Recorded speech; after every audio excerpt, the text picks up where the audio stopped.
I used to believe that silence was comforting, that the quiet of a deserted campground meant peace, solitude, the kind of mental reset only the wild places of America could offer. But the older I get, the more I understand that silence has layers, and some of those layers have teeth. My name is Aaron. I'm 38 years old, and I've spent most of my life chasing freedom in a compact Volkswagen camper that has seen more miles than some airplanes. I work remote, I travel alone, and I pick the campgrounds no one talks about, ones wiped from brochures, the ones the locals shrug off with a tight jaw and a quick change of subject. That hunger for forgotten places led me to Montana last spring, big sky country, the place where the horizon promises answers, but only gives you more questions. I was driving deep through the Lewis and Clark National Forest, where the roads peel away from civilization and GPS turns into nothing more than a mocking compass. The sun was dropping fast, staining the ridges orange, and I was hours from anything resembling a town. I spotted the faded sign by accident, wooden, cracked, and half swallowed by grass. Rock Creek RV Park closed. One arrow still pointed downhill where a gravel road disappeared into shadow. It was too dark to keep driving on the highway, and my instincts, usually sharp, were dulled from exhaustion. I figured closed meant abandoned, and abandoned meant solitude. I turned onto the gravel.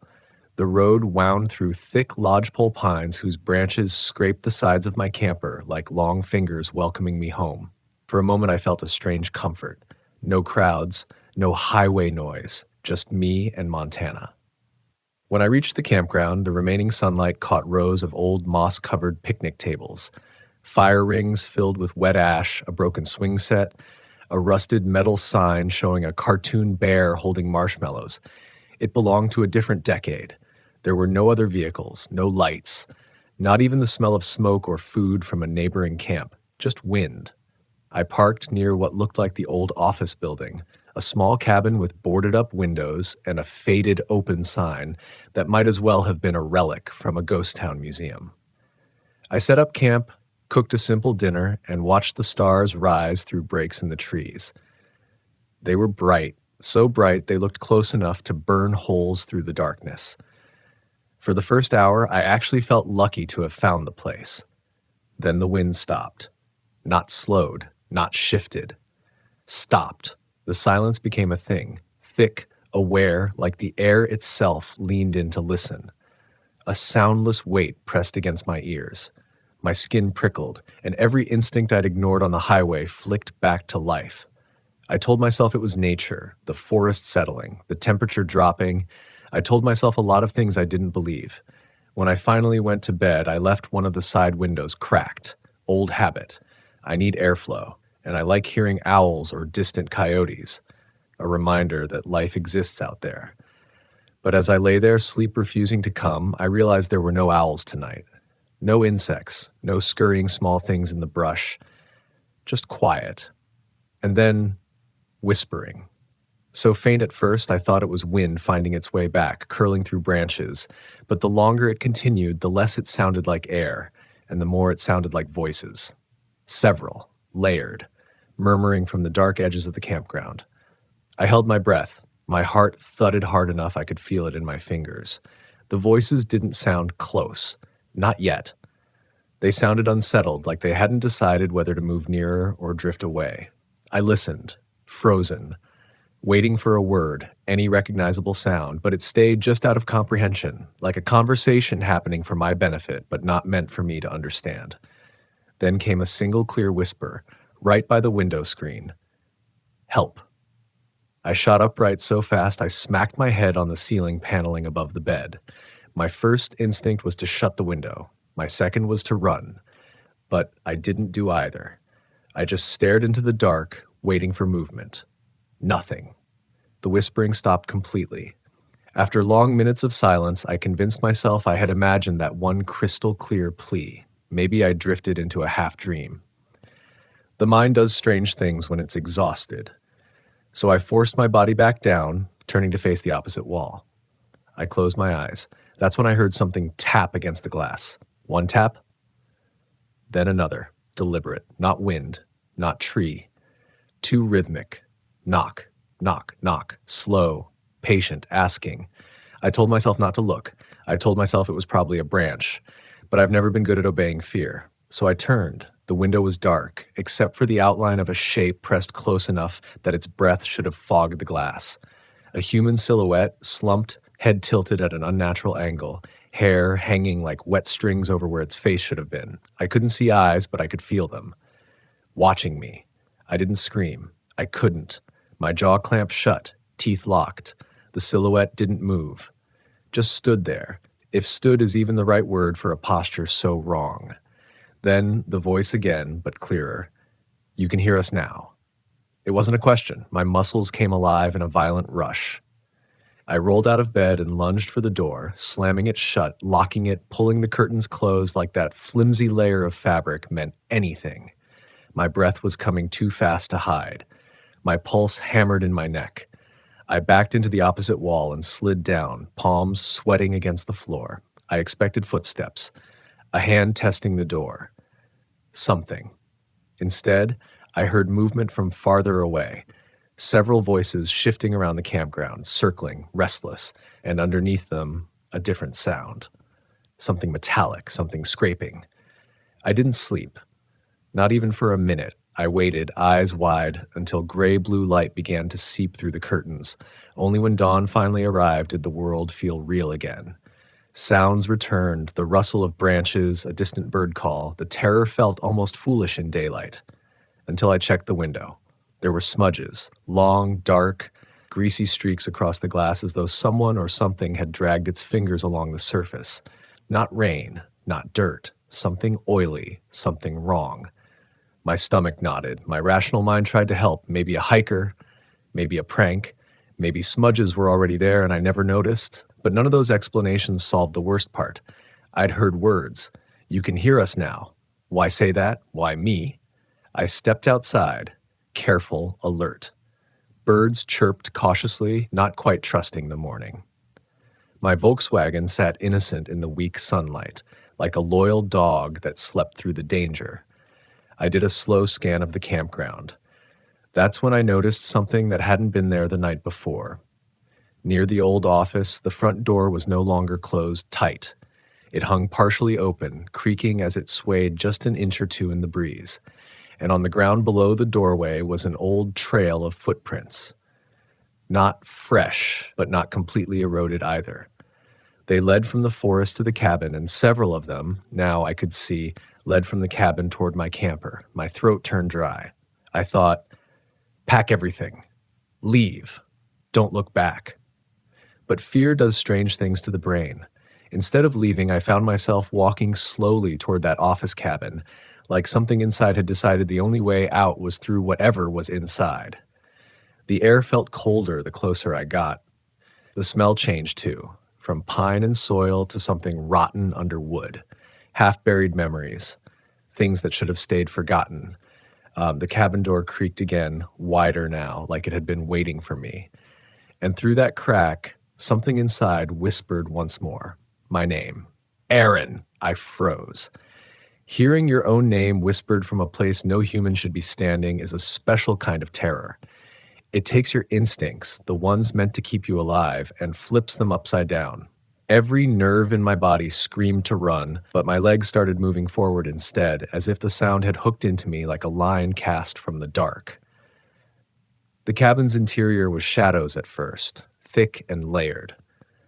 When my eyes finally adjusted, I saw the skeleton of what used to be a welcoming campground office. A dusty countertop with a register, crooked shelves holding sun-faded brochures of Montana landmarks, and a corkboard cluttered with campground rules and a faded map showing all 20 sites.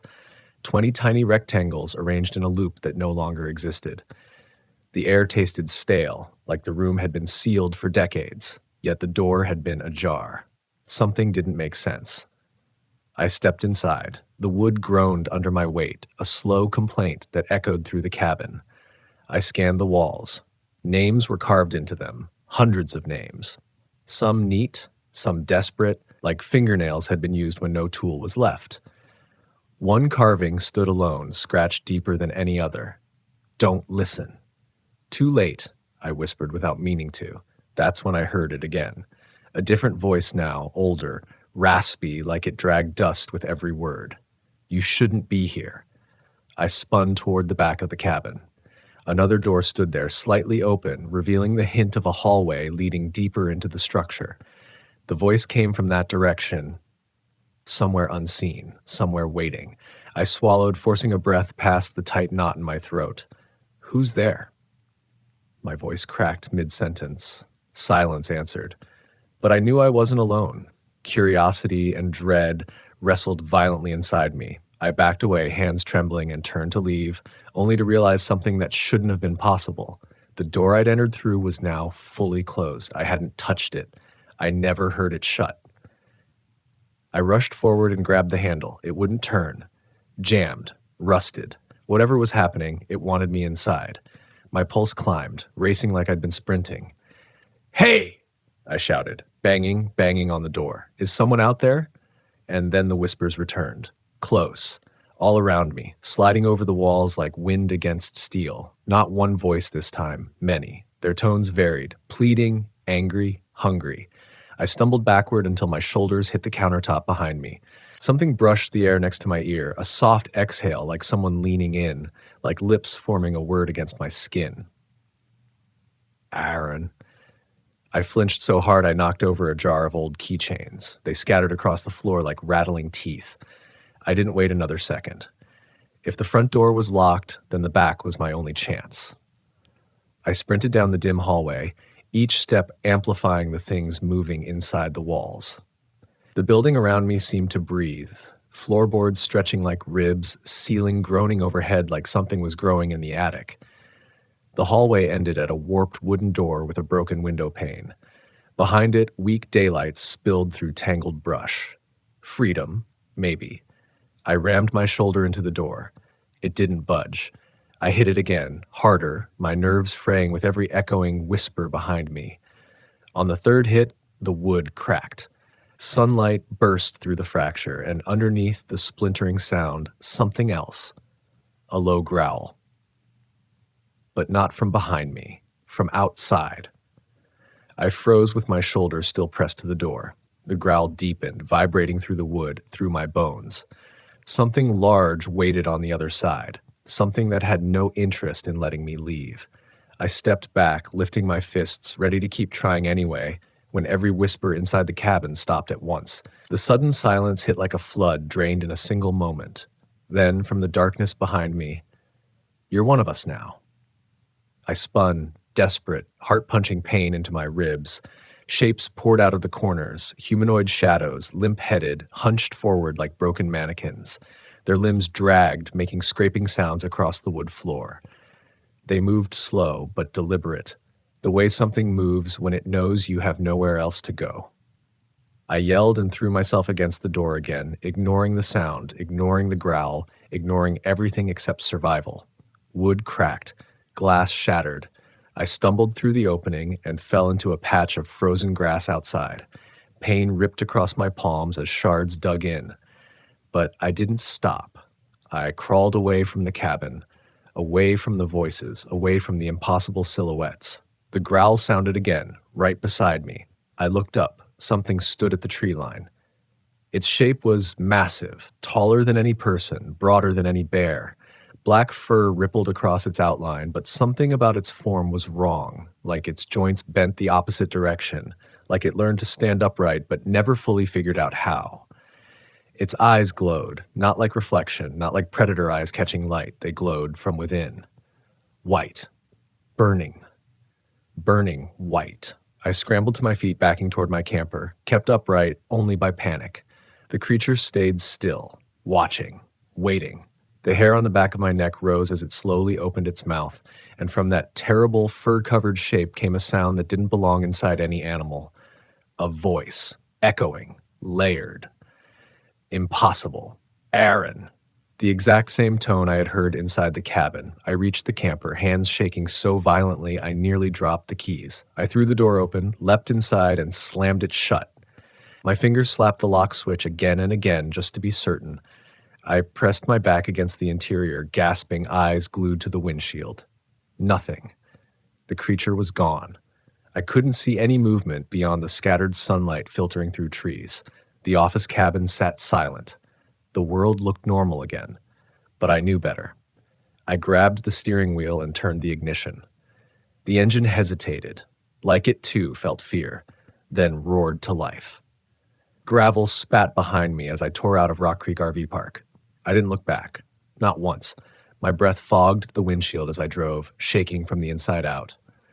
Miles later, when the main road finally reappeared, something shifted in me.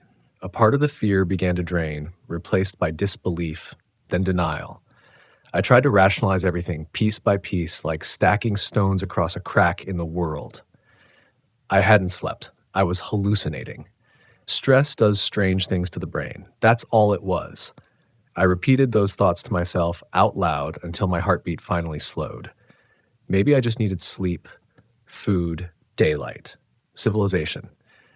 By the time I reached the outskirts of Great Falls, the terror felt like a nightmare dissolving with morning. I found a small family-run RV park with bright signage and fresh flowers planted near the office, the living definition of safety. I paid for a spot, parked, and forced myself into the routine. Hook up power, take a shower, make coffee, call my sister to prove I'm alive. Normal, normal, normal. By sunset, I almost believed everything was fine. I closed the blinds, turned on soft music, told myself one night of real rest, and this will just be a story I never tell. I lay down in bed and took a deep breath, safe, warm, civilized, but as sleep began to pull me under, I heard it again, a whisper, long and slow, right beside me. You left too soon. I shot up, blankets twisting around my legs, breath sharp enough to cut. The whisper wasn't a memory. It wasn't a dream. It came from inside the camper, close, like someone stood right beside my bed. But when I looked into the shadows, nothing moved. The air was calm. My interior lights glowed warm and steady, unaffected. I sat there, fists clenched, trying to convince my heart not to explode. The minutes stretched thin, silence pushing against me, waiting to see what I'd do next.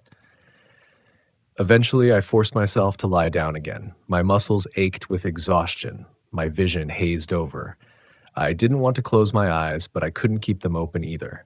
Sleep claimed me like a predatory hand around the throat. And sleep brought dreams I didn't choose. I stood inside that same Montana campground, only now the trees were gone, the ground was gone. Everything was swallowed beneath a thick gray fog that pressed against my skin like wet cloth. The cabin stood in the center of the void, its roof sagging, windows black. It breathed, yes, breathed, swelling inward, then outward like lungs.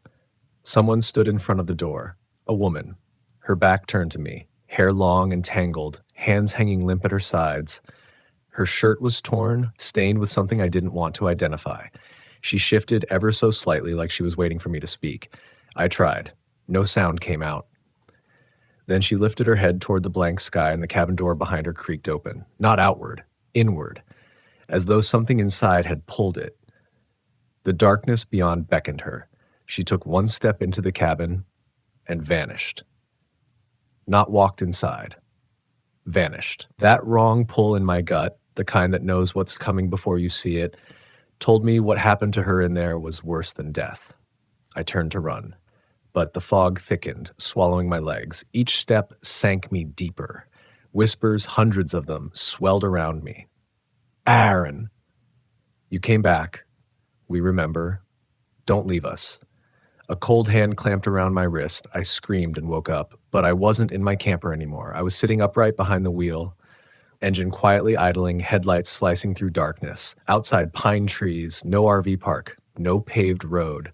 A sign stood crooked in the beams of the lights. Rock Creek RV Park closed. I tasted iron in the back of my mouth. No, no, no. I killed the ignition, breath shaking so hard my ribs hurt. This wasn't sleepwalking. This wasn't forgetting. I had driven here. The odometer numbers had changed. My shoes were dusty. I had returned without choosing to return. The silence around me was the same silence from before, the silence that listened back. For a moment, I told myself to just drive away again. Faster this time. Farther. Never speak of it. Never look back. But something else tugged at me. That woman. Her disappearance hadn't been random. I could feel it. The same invisible current that had dragged me back here wasn't finished. I wasn't done running because I wasn't allowed to be done. A faint glow flickered deeper in the campground near the office cabin. Not bright, not firelight, more like a dying lantern someone hadn't fully turned off decades ago. I should have ignored it. I didn't. I stepped out of the vehicle, gravel crunching under my boots. The cold bit through my jacket immediately. Montana cold, the kind that carries warnings hidden in your bones. I held up a flashlight, though part of me already knew that whatever waited ahead didn't need light to see me. Grass whispered against my ankles as I approached the office cabin for the second time in 24 hours. The door swung slightly, same slow creak, like greeting an old friend. The light inside flickered weakly, casting shadows that wriggled like worms against the walls. As I crossed the threshold, the temperature dropped so fast the air felt like ice in my lungs. The dusty countertop, the broken shelves, they were still there. But the room looked different now, cleaner, more lived in. On the counter lay a guest ledger, open to a blank page. A pen rested next to it, and beneath the blank space, someone had carved, "Write your name." "No," I whispered. My voice sounded small, childish. I took a step back. Something behind me sighed. I turned, not slowly, not bravely. I whipped around so fast I stumbled. The woman from my dream stood 5 feet away. The hair, the torn shirt, the limp arms, all the same. But now I saw her face. Eyes hollow but pleading, mouth trembling like a confession trapped behind her teeth. She pointed at the ledger with one shaking, splintered finger. "Help us." Her voice was thin, terrified, not a threat. I swallowed hard. "What happens if I do?" She shook her head violently, like she didn't want me to ask, or like she was trying to break free of something, forcing her to stay silent. I noticed then shadows pulsed under her feet, and not attached properly, like she belonged to another world and only halfway existed in this one. Behind her, deeper in the cabin, soft footfalls approached, slow, heavy, dragging. She looked over her shoulder, panic tearing across her face. Then she rushed forward, right into me, except she didn't collide. She passed through. Cold flooded my chest, pain lanced my heart. A flood of images burst behind my eyes, names scratched on walls, campers screaming in silence. The creature at the tree line, she had been one of them, one of the lost. I gasped and dropped to my knees as her voice echoed inside me, desperate, breaking. "You must leave before." The rest was ripped away, the footfalls stopped, and from the darkness beyond the hallway, something stepped into view. The same towering, backward-bent monster, only clearer now. Bones shifted beneath its fur like gears grinding. Its head tilted, twisting too far to be human. Its mouth opened with a wet, tearing sound, and the woman's voice came out of it. "You're ours." I scrambled backward, pushing off the floor, lungs burning. The creature surged forward. Not fast, but unstoppable, its limbs thudding like fists on wood. I didn't think. I just ran. Out of the cabin. Into the night. Branches clawed my jacket as I tore through overgrowth toward the camper. Gravel skidded under my feet, nearly sending me crashing, but I kept going. Behind me, whispers turned into screams. Not angry, not monstrous. Screams of the trapped, screams begging for release. As I reached the camper, something grabbed my shoulder, fingers like knives digging into flesh. I yanked free, pain exploding down my arm, and threw myself inside. Doors locked, windows sealed, engine on. The camper lurched forward, tires spitting rocks. I sped up the access road, engine roaring in protest, breath a ragged saw in my throat. Only when I burst back onto the highway did I dare check the mirrors. The forest behind me swallowed the road. The sign disappeared. Darkness reclaimed the place like it had never existed. But I had the marks on my arm and the whispers still echoing in my skull. I didn't stop driving for hours, didn't stop shaking for days. Cities passed in a blur. Gas stations, motels, more gas stations. People laughed and lived around me like the world wasn't broken. I tried to return to normal, tried to forget. But when night falls, I feel them. The lost ones, their breath on the back of my neck, their words curling behind my ear like smoke. "You can hear us now." I left Montana far behind, but Montana didn't leave me. I thought distance could save me. I thought highways and headlights and crowds would drown out the voices that followed me out of that valley. I drove all the way to Nevada before I even allowed myself to stop. I parked at a busy RV park beside a casino, neon lights flickering through my curtains, people laughing outside, music rumbling from the bar. Human life surrounded me. I should have felt safe. But safety is a thing you don't get back once you've seen what waits behind the places people abandon. For the first few hours, everything was fine. I sat at the small booth inside my camper, pretending to read, pretending to exist like everyone else. At midnight, I shut off the lights. I lay back on my bed and told myself that sleep would mean healing, that nightmares can't hurt you if you're awake when they come. But sometime past 2 a.m., I heard it again, a soft tapping under the floor, like something wanted to be let out. I held perfectly still. My breathing stopped without my permission. The tapping continued, slow and steady, like knuckles trailing along metal. Then, from the cabinet beneath the sink, something whispered, "We found you." My whole body went cold. Every instinct I had left screamed that they weren't outside anymore. They were here. Inside the places felt safest, inside the routines I relied on to keep myself grounded. They had attached themselves to me like shadows with mouths. I couldn't stay. Not there, not anywhere near other people. I wouldn't drag this nightmare to anyone else's life. So I left again. The sun was barely lifting over the horizon when I hit the open road. I didn't know where I was heading, but I found myself driving north, back toward Montana. Not because I wanted to return, but because I needed to know why it wouldn't let me go. Every mile I traveled, the whispers grew bolder, stronger. They weren't asking for help anymore. They were giving directions. Turn left. Keep going. You remember the way. The map of my fate had already been drawn. By late afternoon, the mountains rose around me once more, those jagged silhouettes that looked like open jaws ready to bite down. The air felt heavier. Even the sky dimmed, clouds curling in, pressing lower as if they wanted to watch me break. And finally, as twilight bled into night, the forest parted and revealed the gravel road I had sworn never to see again.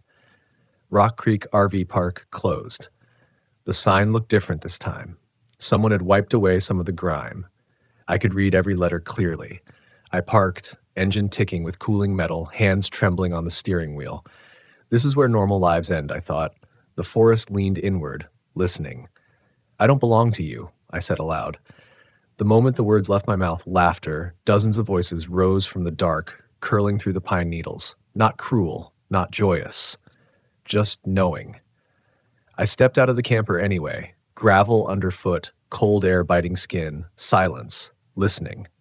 Every part of me screamed to turn back, but I kept walking because the worst terror isn't what hunts you, it's what you carry when you run. The office cabin loomed ahead, windows black, door yawning open like a wound. Light flickered from inside, the same faint glow I'd seen before. I felt them surrounding me, the lost ones. Their whispers brushed against my neck, my arms, the back of my mind. "You came back. You heard us. You didn't forget." At the doorway, I stopped. The pen still sat on the ledger. The blank page waited. The carved words below stared up at me. "Write your name." But now I understood. The names carved into the walls weren't warnings. They were graves. The woman stood beside the counter again, eyes hollow, pleading with a terror deeper than I could imagine. She mouthed one word, silent, desperate, "Run." And I realized then what the creature wanted. Not my soul, not my body, my belief. Once I signed, I would accept this was real. I would belong to it. My story would end inside those walls.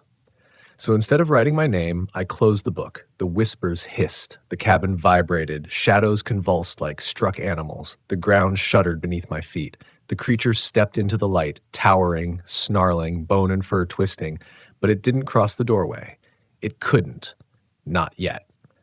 "You will come back," it said in a voice shaped by 100 stolen throats. "Maybe," I answered, "but not tonight." I stepped back into the night, into freezing air that tasted like freedom. For a long moment, nothing followed. Then the wind returned, soft, rustling, alive. I ran, back to the camper, back to the road, back to the fragile hope of daylight. The voices followed, fading but not silent, not done. As Montana shrank behind me again, I realized a truth that tasted like blood. The past isn't what you leave behind. It's what waits for your return. And abandoned places? They never stay abandoned. They remember every visitor, every fear, every name they nearly claimed. They remember me. And somewhere out there, deep in the forests under Montana's endless sky, that creature is still whispering my name, waiting. Because silence has layers, and some of those layers have teeth. I always believed the backroads were where America revealed its honest face. But the night I followed the taillights of that vanishing RV, I learned some places show you only what they want you to see and take everything else into the dark. I was 34 that summer, carrying more mistakes than gear in the back of my old Volkswagen Westphalia. I'd been drifting from campground to campground across the western United States, trying to outrun the kind of memories you don't put in journals and the type of regret that doesn't fade with time or distance. I told people I camped because I loved the quiet. Truthfully, silence was the only thing that still scared me enough to keep me moving. But that night, along the lonely dirt stretch cutting through the Kaibab National Forest, I realized silence isn't the scariest thing out here. The disappearance is. It started with a simple decision, the type you don't think twice about. Turning off the main highway to take a forest road I'd never tried before. A road that wasn't on my map, but I'd heard from a guy named Marcus, a local mechanic I'd met at a gas station in Fredonia, that it looped around to a primitive campground overlooking a canyon where you could see the stars spill out like river water. Marcus was in his late 40s, with tan lines like permanent fingerprints around his neck, and a strange way of staring at the dirt when he talked. He mentioned the campground casually, but there was something in his voice that didn't match the ease of his words. Not fear, exactly. Wariness. "You'll be by yourself out there," he'd said, tightening a bolt on a stranger's ATV. Some folks like that, some don't. That should have been enough to make me think twice. But I'd been living half my life trusting strangers on back roads for directions, and the other half ignoring my instincts. So I went. The sun had already slipped behind the pines by the time I reached the second turnoff. The forest felt heavy, the way it gets right before something breaks. Before rain, before snow, before someone realizes they're not as alone as they thought. My headlights caught flashes of dust spiraling up from recent tire tracks. Someone else had taken this road not long before me. A few miles in, the brush opened enough for me to see it. An old Class C RV traveling ahead of me, just far enough that its taillights glowed like mismatched red eyes floating in the dark. Beige, late 90s model, patches of paint missing like something had clawed at the siding. No bikes, no spare gear strapped to the back. Windows dark. I felt something shift in my chest when I first saw it, a tug of familiarity I couldn't place. At first, I assumed it was just another solo traveler looking for a quiet corner of the world to sleep. But the longer I followed, the stranger it seemed. The RV didn't bounce on the ruts or sway on the uneven road. It glided, too smoothly, too silently. I couldn't hear its engine even when the road narrowed and I was close enough that I should have. I slowed down, letting a little space form between us. That's when I noticed the license plate. Not the number, I never got close enough for that, but the way it hung crooked, dangling by a single screw, swinging slightly each time the RV rounded a bend. A small detail, but it made my stomach tighten. People neglect vehicles for all kinds of reasons, but there was something about this RV that felt off. Not dangerous, just wrong in a way I couldn't articulate. The forest road eventually split into two. The RV took the left route without slowing or hesitating, as if it knew every inch of it. I took the same turn out of curiosity more than anything. Maybe I wanted company, even if it was just another vehicle on the same lonely path. Maybe I was tired of feeling like a ghost drifting from one quiet night to the next. Or maybe something deeper pulled me forward, something I didn't want to admit yet. The deeper I drove, the colder the air became. my windows fogged from the inside, a thin film gathering so fast I wiped it with my sleeve, thinking maybe the elevation had shifted. But the temperature drop was too sudden, too localized. It didn't match the time of year, the forest, the sky. That was the first moment I considered turning back. But then the RV's brake lights flared bright red through the trees, and I felt that same tug in my chest again. A familiar pressure, like a memory trying to surface. I eased my foot off the accelerator just as the RV pulled off onto a wide dirt clearing. No campground sign, no fire rings, just an open space surrounded by towering pines that seemed almost to lean inward, as if listening. The RV rolled across the clearing until it reached the far edge where the ground dipped steeply into darkness. The brake lights faded, then disappeared completely. No one stepped out, no doors opened, no movement inside. I parked my Westphalia on the opposite side of the clearing, engine rumbling too loudly in the quiet. I turned it off and waited. The forest settled around me like a thick blanket. No wind, no insects, just a stillness that wrapped so tightly around the clearing it felt unnatural. I rolled down the window a couple inches and listened. Nothing. Not the hum of an engine cooling, not the shuffle of someone moving inside the RV, not even the distant rustle of animals in the brush. It was as if the forest itself was holding its breath. A flicker of unease crawled under my ribs. I tried rationalizing it the way I always did. Long day of driving, imagination working overtime, nerves wearing thin. But the truth was simpler and harder to ignore. The RV felt abandoned in a way abandoned things shouldn't feel. Recently used, but emptied of presence. I stared across the clearing, waiting for any sign of life. That's when I saw the door. It was slightly open, just an inch, maybe two. Not enough for someone to slip out, but enough to say someone had left in a hurry or hadn't bothered to close it fully. The pale darkness inside didn't look like the interior of a vehicle. It looked deeper, like the door wasn't opening into an RV at all. A cold ripple ran down the back of my neck. I forced myself to breathe. I forced myself to think. Maybe the driver stepped out quietly. Maybe they were using the bathroom. Maybe they were just shy, private, or cautious about strangers. I'd traveled long enough to know people behave strangely on back roads for reasons that have nothing to do with danger. I kept telling myself that. I was still telling myself that when I heard the sound. A soft, rhythmic tapping. Not from the RV, from somewhere behind my van. 3 taps. A pause. 3 more. The pattern sent a live wire of fear through my spine, but instinct overrode panic. I turned on my dome light, grabbed my flashlight, and stepped out onto the dirt. The air hit me like a sudden drop in altitude, thin and cold enough that my breath came out in visible bursts. I turned toward the rear of my van. Nothing. No footprints, no movement, no animals scampering into the brush, just empty ground and the faint outline of my tire tracks. I swept the flashlight slowly in an arc, listening for the tapping again. But the forest stayed silent. Too silent. I took 1 step back toward my van and froze. The RV door was now fully open, wide enough for someone to step out, wide enough for something to be watching.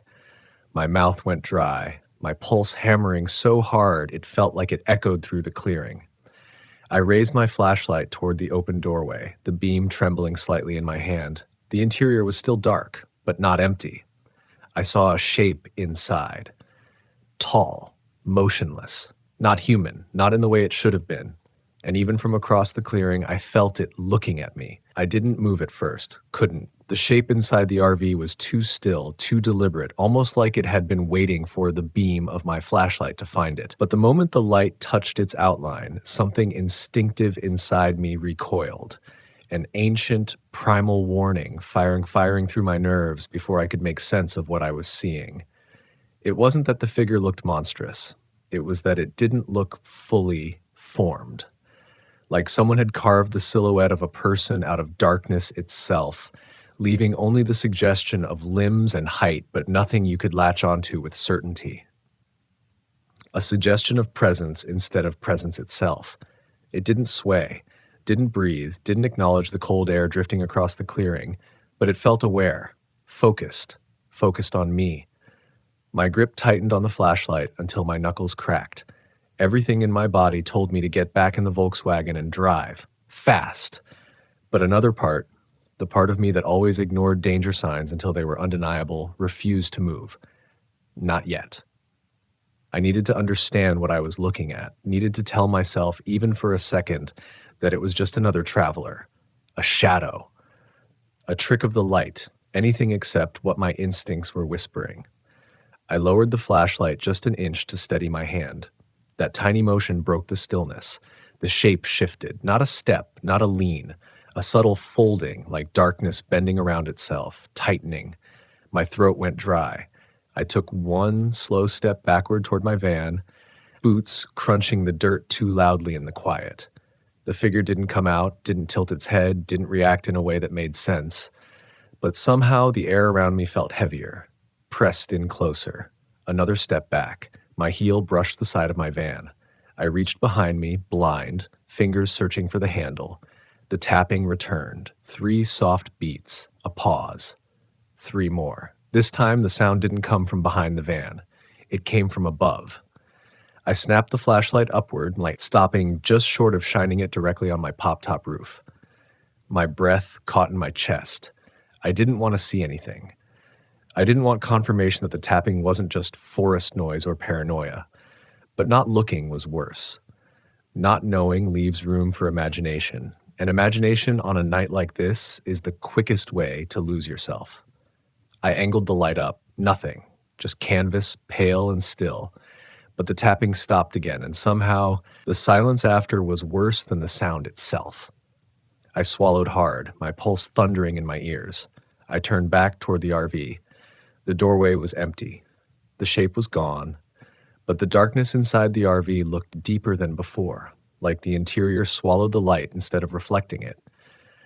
I didn't want to shine the flashlight again, but my hand moved anyway, drawn by the same awful curiosity that kept me rooted to the ground when I should have been driving away at full speed. Just before the beam reached the doorway, I heard something new. Not tapping, not footsteps. Breathing. Not mine. Slow. Measured. Heavy enough that the exhale pushed faint condensation into the cold air. I jerked the flashlight toward the sound just as a figure stepped out of the trees on the far side of the clearing behind the RV.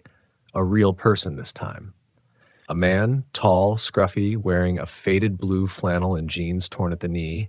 He was maybe mid-30s, hair long and tied back, a rough beard catching the beam just enough to reflect it. But his eyes were locked not on me but on the RV. He looked terrified, not startled, not confused. Terrified. He didn't notice me at first. He moved slowly across the tree line, keeping distance between himself and the RV, walking with the cautious precision of someone who'd been avoiding something for hours. Maybe days. When he finally saw me, his expression shifted.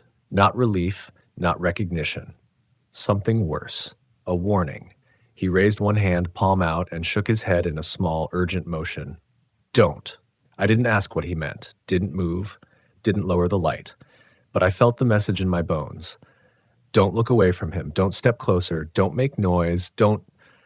Something scraped the dirt behind me. Slow, heavy, purposeful. Not the tapping, not the breathing. A drag, then another. I didn't turn around right away. I couldn't. The man in the flannel widened his eyes, shaking his head faster, raising both hands now. His mouth moved. No sound came out, but I could read the shape of the word even from a distance. Run. My muscles locked. My throat tightened. I didn't want to look behind me, but the scraping came again. Closer this time. Whatever it was big enough to shift the air, heavy enough to compress the ground beneath it. I twisted slightly, just enough to angle the flashlight. Nothing there. Just the dirt. The pine needles. The tracks from my van. But the scraping hadn't stopped. It was just somewhere I couldn't see. Somewhere outside the reach of my beam. Somewhere that felt too close. The man in the flannel pointed behind me, more desperate now, gesturing sharply downward, like he was trying to draw my attention to something right at my feet. I looked down. 2 new footprints pressed into the dirt behind me. Fresh, deep, not mine, and far too large to belong to the man across the clearing. A cold shock ran through me so hard my fingers went numb around the flashlight. I stepped away from the footprints, breath shuddering out in short bursts. The man mouthed another word. Now. I bolted for the driver's door. The scraping sound erupted into full speed behind me, sharper, faster, like claws ripping through dirt. The air shifted violently, a hot, humid breath sweeping across the back of my neck. I didn't look, didn't dare. I threw myself into the van, slammed the door, locked it, and jammed the keys into the ignition. The engine sputtered. Once, twice. Hurry, I whispered through clenched teeth. The van roared to life just as something slammed into the side panel with enough force to jolt the entire vehicle sideways. I gripped the wheel, flooring the gas, tires spinning in the loose dirt before catching enough traction to shoot forward. Dust exploded behind me as I tore across the clearing. In the rearview mirror, I saw movement, something large, fast, and dark, darting along the edge of the trees. Not shaped like a person, not shaped like any animal I recognized, but the man in the flannel wasn't running. He was staring at me. And for a split second, just before the trees swallowed him, I saw something in his expression that chilled me worse than anything chasing me. Recognition. Not of me, of what was following me. The forest road blurred past in streaks of shadow and dust as I drove faster than I'd ever pushed the Volkswagen. My tires skidded around a bend, the suspension groaning, headlights bouncing across the trees like frantic signals. I didn't care where the road led. I just needed distance. Speed. Light. Something slammed into the rear corner, making the van fishtail violently. I yanked the wheel, breath locked in my chest, and forced the van back into alignment. Another impact. This one against the back hatch. I didn't look. Couldn't. The forest rushed past in a chaotic blur. My eyes stung with sweat. My chest burned. My hands ached from gripping the wheel, but I didn't slow, didn't blink, didn't think, until I saw the road ending. A dead stop. A drop off ahead, where the dirt road had been washed away by a long-forgotten flood. I slammed the brakes. The tires screamed, the van slid, and the darkness behind me closed in. The Volkswagen skidded sideways in a violent arc, the world tilting as loose dirt sprayed up around me. For a split second, I thought the tires would catch a rock and flip the whole van but the slide into the ravine. But the slide slowed, the road leveling beneath me just enough that the van shuddered to a stop, inches from the washed-out drop. My breath tore out of me in a broken gasp. I didn't have time to unclench my hands from the steering wheel before the smell hit. Hot, metallic, almost electric, like the air after a lightning strike. It seeped through the vents, through the thin gaps in the windows, through the canvas of my breathing, until the cabin felt suffocating. Something was behind the van. I didn't need to turn around to know. The air had weight now, pulsing like a second heartbeat in the dark. The trees around me didn't move. The wind didn't blow. The forest didn't breathe. Only that thing did. Slow, deep, heavy breaths rattled the stillness as if they were dragging the night inward. I stared straight ahead at the washed-out road, knuckles white, pulse pounding loudly enough to hear over the cooling tick of the engine. If I went forward, I'd drop into the ravine. If I went backward, I'd hit. No, I couldn't let my mind finish the thought. My fingers hovered over the gear shift, trembling. Neutral, reverse, anything. Just move. Then something brushed the rear bumper. Light. Testing. A faint metallic scrape. I felt it through the floor of the van, a vibration that traveled up the pedals into my legs, settling in the hollow beneath my ribs with a cold, sinking dread. I swallowed hard, forcing myself to shift the van into reverse. Before I could press the gas, 3 knocks hit the back window. Not claws, not scraping. Knocks, like knuckles. Deliberate. 1, 2, 3. The same pattern from the clearing. A tremor ran down my spine and into my hands, gripping the wheel so tightly it hurt. Knocking meant intent. Knocking meant intelligence. Knocking meant no. Don't think about what it meant. My breath fogged the windshield as I leaned forward, both feet planted on the brake. I didn't dare look in the rearview mirror. I couldn't. I knew, somehow, deeply, instinctively, that whatever I saw back there would not make sense in a human way. And once I saw it, I wouldn't be able to pretend I had misread the signs, misheard the sounds, in fact, misunderstood the fear coursing through me.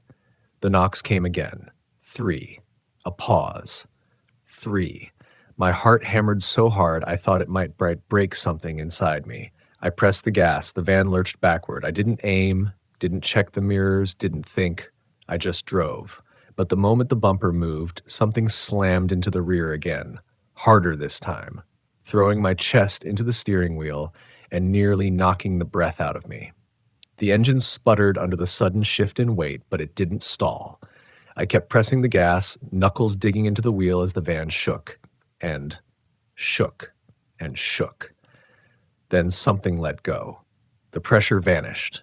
The van shot backward faster than I intended, and I jerked the wheel, spinning the van around in a messy arc until the washed-out road was behind me, and the forest road stretched ahead in a winding, merciful path. I didn't care where it led. Anywhere was better than where I'd been. I floored it.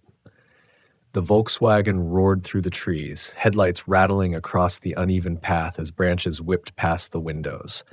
My vision blurred from speed and fear and the sting of sweat in my eyes, but I didn't slow. Not when the van bounced, not when the tires hit exposed roots, not when the whole cabin groaned as if it would fall apart. I didn't breathe until the scraping sound started again. Not behind me. Above me. Something was on the roof. The canvas top bowed inward a fraction, dust sifting down like ash. The weight shifted left, right, then centered directly above the driver's seat. The roof creaked under it, fabric stretching unnaturally, like fingers pressing down from the outside. I gripped the wheel so tightly my hands went numb, every muscle in my shoulders locked. Then the thing on the roof dragged something sharp across the metal. Slow, deliberate strokes that made the entire van vibrate. My stomach churned. The van wasn't built to hold the weight of anything bigger than a couple of bags of gear.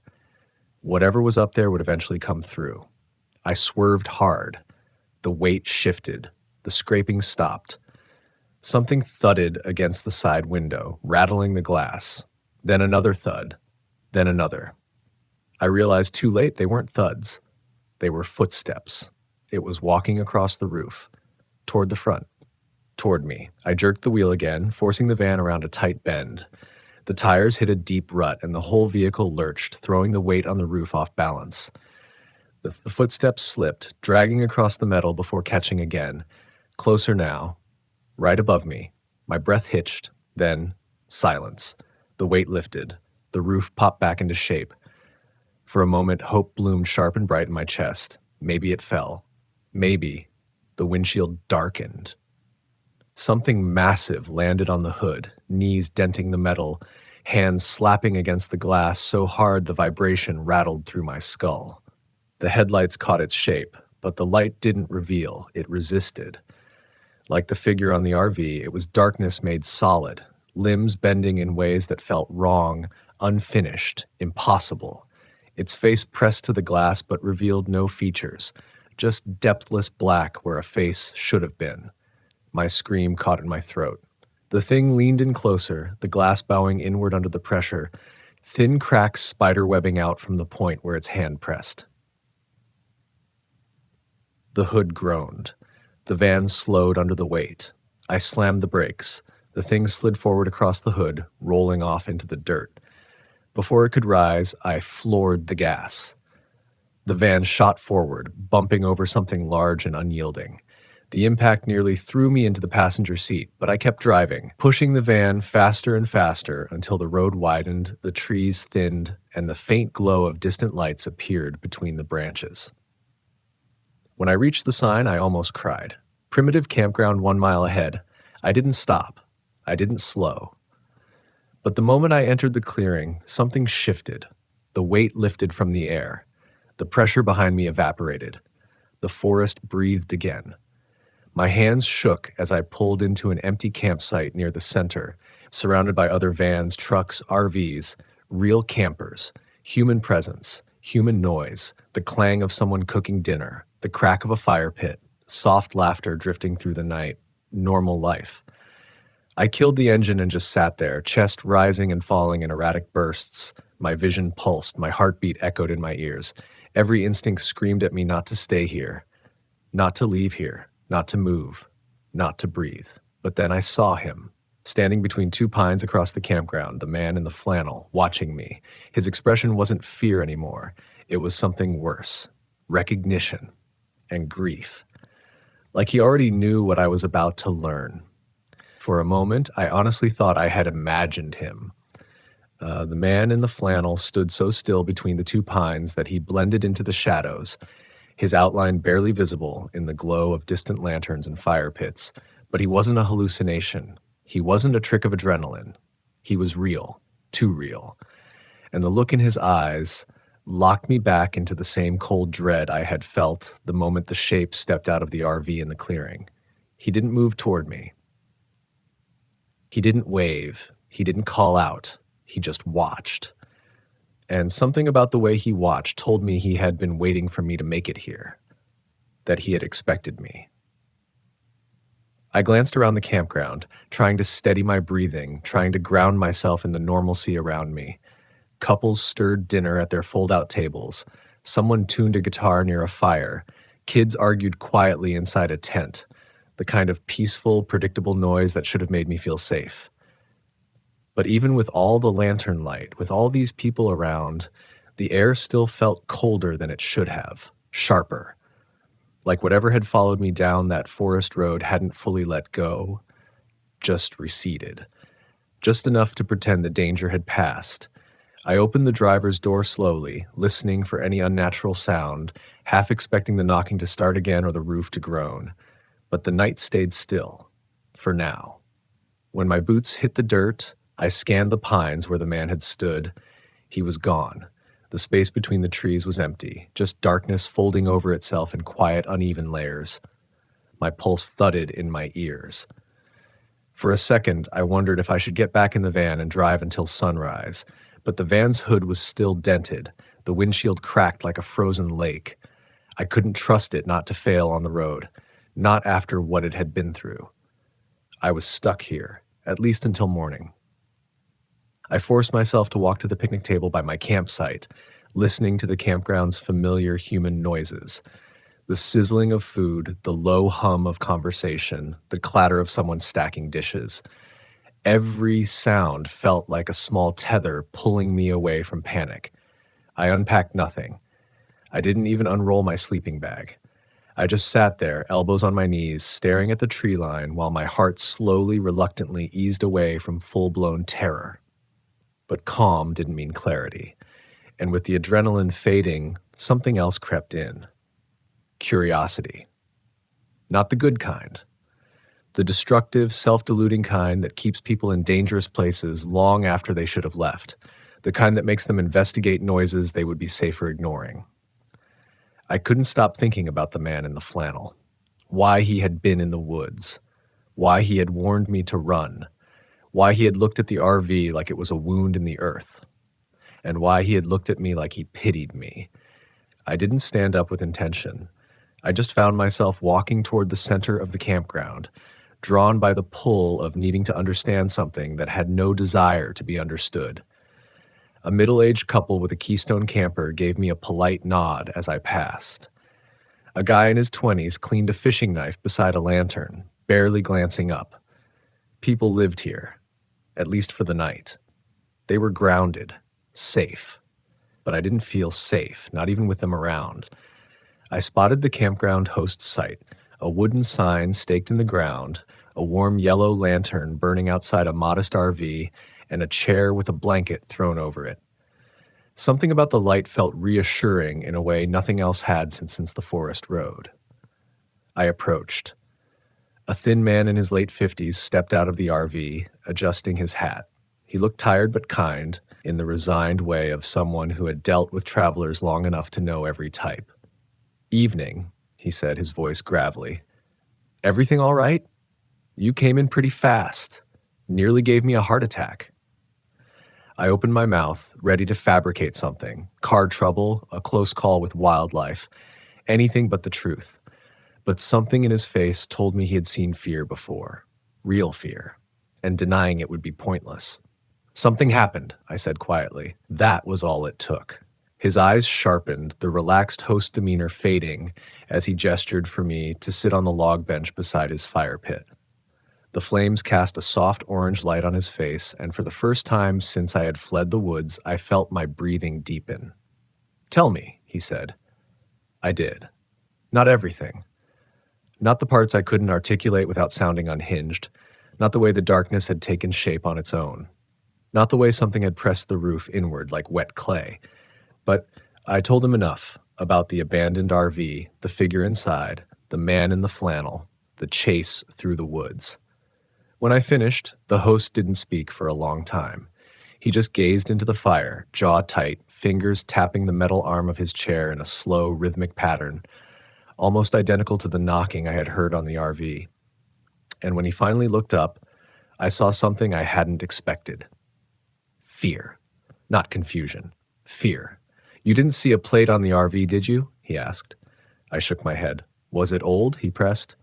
"Winnebago? White? Bit of rust on the edges?" My stomach tightened. "Yes." He exhaled slowly, the kind of breath that comes only from someone who already knows the answer and hates hearing it confirmed. "That RV's been showing up out here for years," he said quietly. "Different back roads, different clearings, never in the same place twice." I swallowed hard. "Who owns it?" He shook his head. "That's the thing. It's been reported abandoned more than a dozen times. Rangers go out, tow crews go out, investigators go out, but when they reach the coordinates, it's gone." A chill rolled over me. "That doesn't make sense," I whispered. "Nothing about it ever has." His voice dropped. "People who find it don't usually do so by accident. They're drawn to it. It happens more often to folks traveling solo." My pulse hammered again.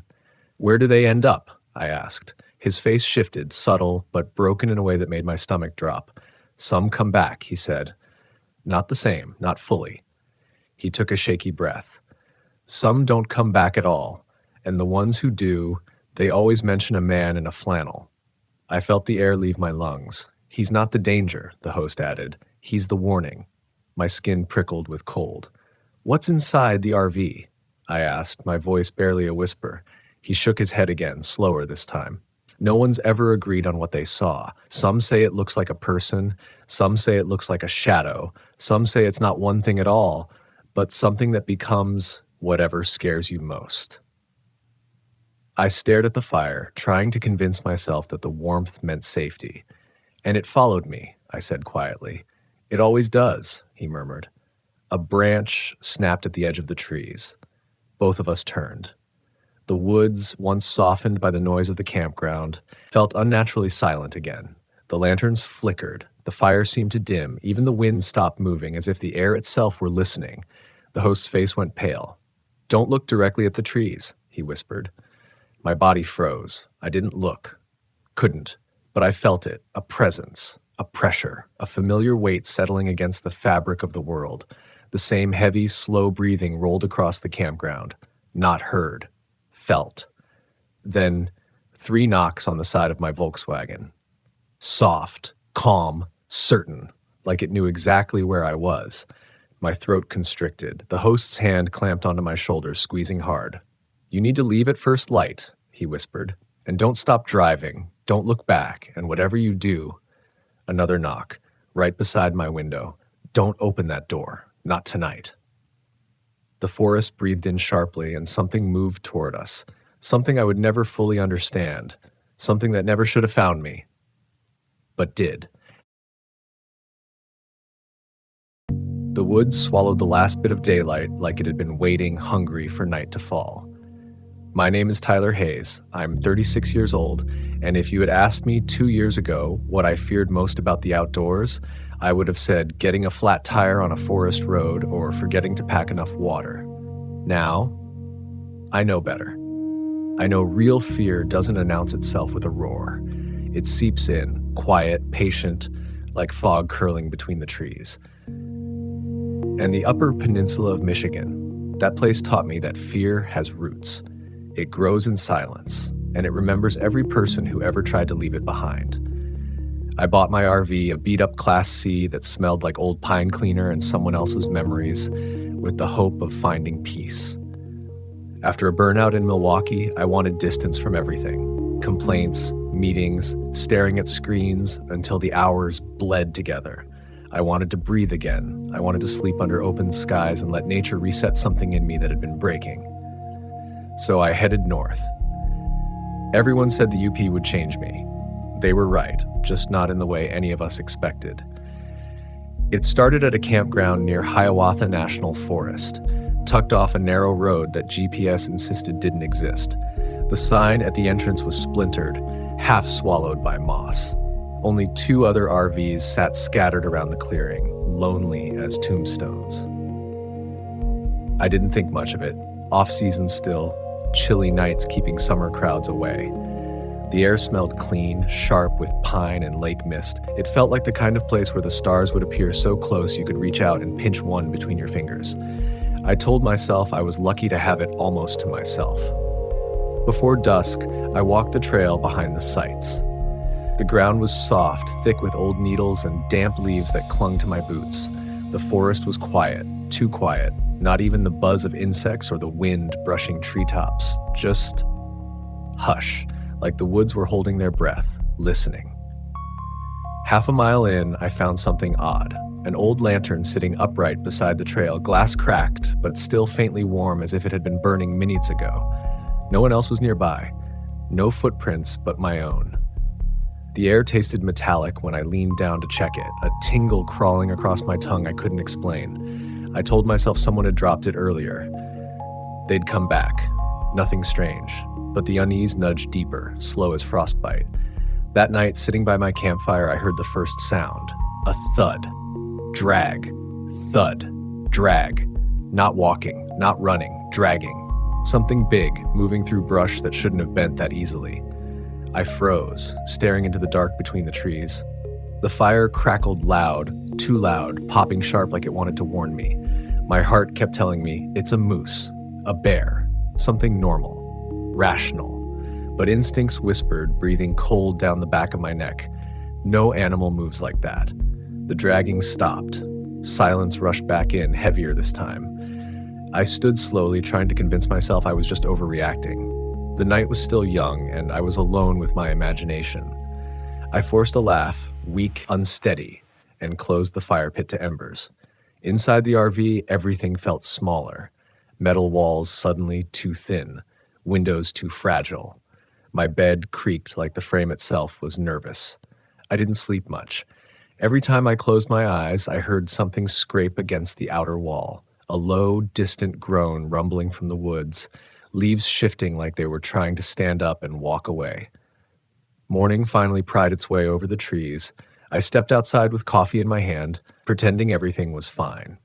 The ground around my RV was disturbed, long, deep grooves in the soil, like something heavy had dragged itself toward me, then backed away. No footprints, no paw marks, just those grooves. That was when I met the man in Site 4. He was packing up fast, frantic, like every second standing there might be the second he regretted. His clothes were dirty, hair tangled, eyes shaking. I asked if he'd heard something last night. He paused, mouth trembling like he wanted to speak but wasn't sure if words were safe. Finally, he said, "You should leave before it gets dark again." I asked what he meant. He swallowed hard. It watches, and when it decides you're worth noticing, it follows. Then he got in his RV and drove away, gravel spitting behind him in a desperate escape.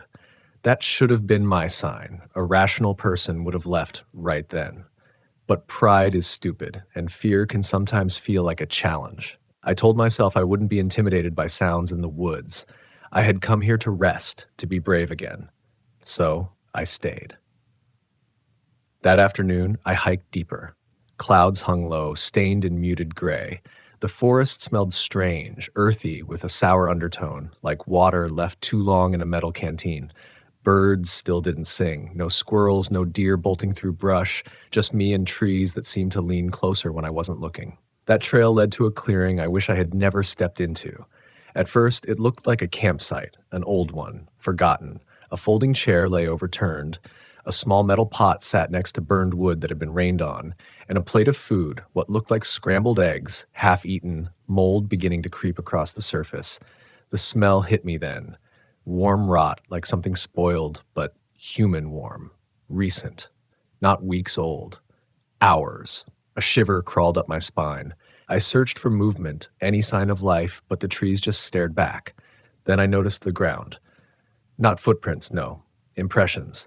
Deep, uneven, wide. So wide someone would have needed feet like dinner plates to make them, or hands dragging a body. Trails through dirt like something crawled instead of stood. I stepped back, breath jagged. That's when I heard it again. Thud. Drag. Closer this time. Not hidden, wanting to be heard, branches strained. Something massive pressed between trunks that should have snapped under its weight. I couldn't see it, only the shifting shadows. But the air itself recoiled, like oxygen didn't want to be anywhere near whatever was moving. I ran, stumbling over roots, lungs tearing, thoughts screaming louder than my breath. I didn't stop until the campground came back into view, and I slammed the door of my RV shut, like I could seal terror outside with a latch. I waited. Hours passed. The fire of adrenaline burned out into a cold numbness. I tried to pack, but every sound made me doubt. A stick snapping, a breeze, the RV creaking on its suspension. Darkness fell again, heavy as a lid. That silence returned, deeper now, like the forest was listening through the walls. Then came a new sound. Tap, tap, tap, light, delicate, against the window nearest my bed. Tap, tap, tap. Too slow to be panic, too steady to be human. I stared at the curtain. A thin line of blackness separated me from something I didn't want to see but suddenly needed to know was real. I reached, slow, shaking, and peeled the curtain back an inch. Something pale slid out of view. A hand? No. It was too long, too thin, with knuckles like stones pressing beneath translucent skin, nails like splinters. It left a smear across the glass, dark, thick, a streak that smelled coppery when I forced a breath past terror. I turned every light on in the RV and didn't sleep, not even for a second. My pulse didn't slow until sunrise finally pried its way into the clearing again. Outside, more grooves. Deeper this time, like it was learning my shape. And on the window, fingerprints. Smudged, distorted, but undeniably fingerprints. That morning, every instinct I had screamed one thing: get out before night falls again. But leaving wasn't the problem, because no matter how fast I could go, something had already noticed me, and the forest wasn't finished. I packed in a frenzy, shoving cables into cabinets, tossing dishes unwashed into bins, dragging hoses without caring whether water splashed everywhere. My hands shook so violently I could barely lock the back hatch. Every direction I looked, the trees seemed taller, closer, thicker, like they had been waiting for this moment of panic, like the forest enjoyed watching me unravel. When the ignition finally turned over and the RV's engine rumbled awake, I nearly sobbed with relief.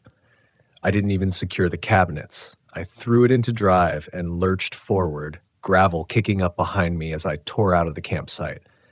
I didn't check my mirrors. I didn't look back into the woods. I just wanted that cursed place in the rear view as fast as possible. Except the road didn't want to let me go. The path out, the exact same one I'd entered through just 2 days earlier, suddenly looked unfamiliar. It twisted in ways I didn't remember, sloped in angles that felt wrong. The trees arched overhead like ribs closing around a heart. My heart. And the GPS flickered useless static, the screen glitching, map spinning without direction. My cell phone showed zero service, which wasn't surprising, but the coordinates, they were blank. No numbers. Just a gray void. My breath came shallow as I drove deeper, wheels thudding over roots that hadn't been there before. The forest grew darker, though the day was still young. Sunlight filtered weakly through the canopy, fractured and sickly. Every turn looked the same. Left or right didn't matter. The air tasted stale and wrong, no matter which direction I chose. The first time I passed the same broken birch, white bark peeled like skin, I told myself it was coincidence. The fourth time, coincidence wasn't enough. The eighth time, I understood. The road wasn't taking me out. It was taking me back. My hands clenched the wheel. My chest tightened like something inside me had been caught. I slammed the brakes and skidded to a stop in the middle of the path. The engine thumped beneath me, demandingly, like it wanted to keep moving, but my mind raced in the opposite direction. I was trapped. Turning around had only looped me deeper into something ancient and deliberate. Eventually, the road forced me into a familiar clearing. The campground. Empty. No vehicles. No people. Even the fire pits looked untouched, like no one had ever camped there at all. But I knew this place. I remembered every shiver, every breath of fear I'd exhaled into those trees. The shadows felt heavy with memories I didn't want to relive. My windows looked dimmer from the inside. The air around the RV thickened until breathing inside felt like swallowing syrup. Panic dragged cold claws up my spine. The forest didn't just want me to leave, it wanted me to understand that there was no leaving. Not until it decided. I sat in the driver's seat, trying to think, trying to rationalize. Maybe I missed a fork in the road. Maybe stress made the route feel repetitive. People get turned around in woods all the time. But denial only holds its shape for so long. And that shape shattered when I noticed something outside the windshield. Something tall. Something still. Standing right where the trail I had taken the day before disappeared into the trees. It wasn't fully visible. More like a silhouette made of shadow rather than flesh. A crooked line where shoulders might be. A longer stretch where arms might hang. No face. Just darkness leaned to the form of something too large to belong in these woods, and it was watching me. I locked the doors, even though I knew a lock was nothing against a nightmare. My heart pounded so violently I could feel it in my teeth. I blinked, desperate for the figure to disappear. It didn't disappear. Instead, it stepped backward, slow, controlled, inviting me to follow. There was no way I was stepping out of this RV ever again. Not willingly.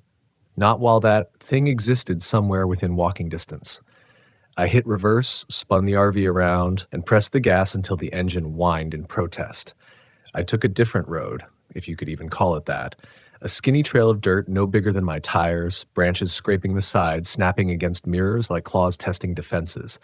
The RV jerked and rattled, trying to unseat me from my decisions. But I pushed forward, desperate enough to risk anything, and then the road ended. Abruptly. A dead stop at a wall of pine trunks growing so tightly together they might as well have been glued. But worse, something else was in front of me. A lantern. The same one I had found on the trail. Its cracked glass glowed dimly, flame flickering inside, though no fuel should have been left. It sat perfectly centered in the path, like someone had placed it there carefully, tenderly, waiting for me to arrive. My breath hitched. My skin felt too tight. I backed up slowly, terrified that if I moved too fast, whatever placed that lantern might decide to show itself again. The forest whispered. Leaves rustled, though the wind had died moments ago. A voice, no louder than a sigh, seemed to slide between the branches. Stay. I swung the wheel hard. The tires spun over mud before catching on something firm. I took off again, deeper into unknown trails, uncaring about where they led as long as they weren't leading me back. Minutes blurred into hours. I drove until the gas gauge dipped lower than I'd ever let it go. Dread soured into hopelessness. If I stopped driving, I'd be stuck here, maybe forever. And yet the forest felt endless, circling, snaring. Finally, a break in the trees, a clearing, grass instead of pine needles, light instead of shadows, and on the far side, perched on a small hill, old, weathered, but real. Smoke curled from the chimney, thin and weak, a sign of life, human life. Relief hit me so fast I nearly collapsed into the steering wheel. I parked crookedly, stumbled out, and bolted toward the door.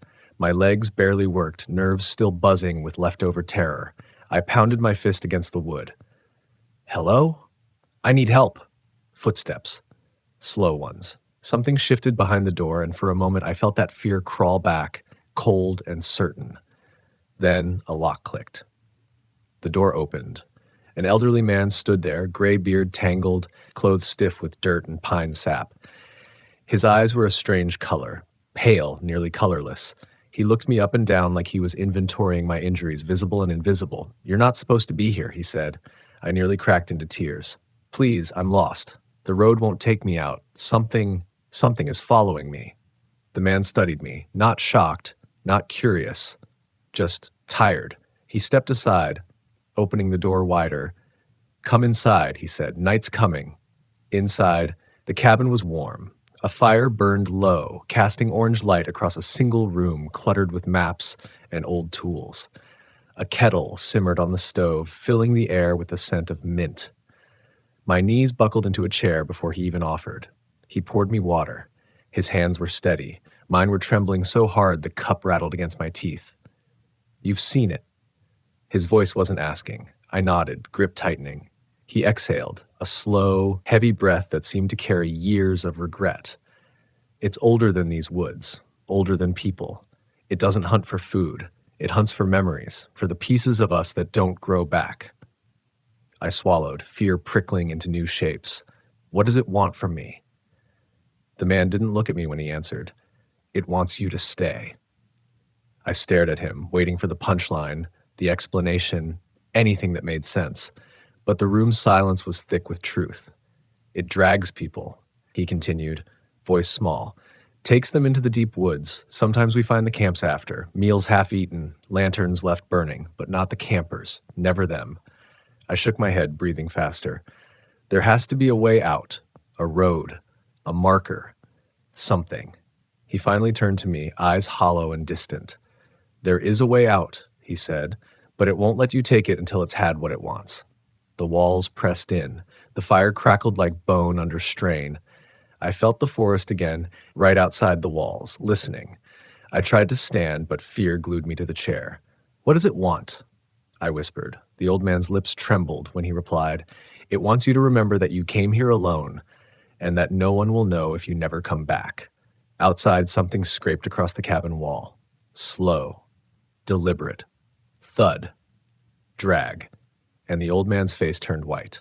The scraping didn't stop. Thud, drag, thud, drag. A rhythm that matched the pounding of my heart, like it already knew how terrified I was and was savoring each beat. The old man rushed to the oil lamp on the table, turning the flame down to the faintest flicker.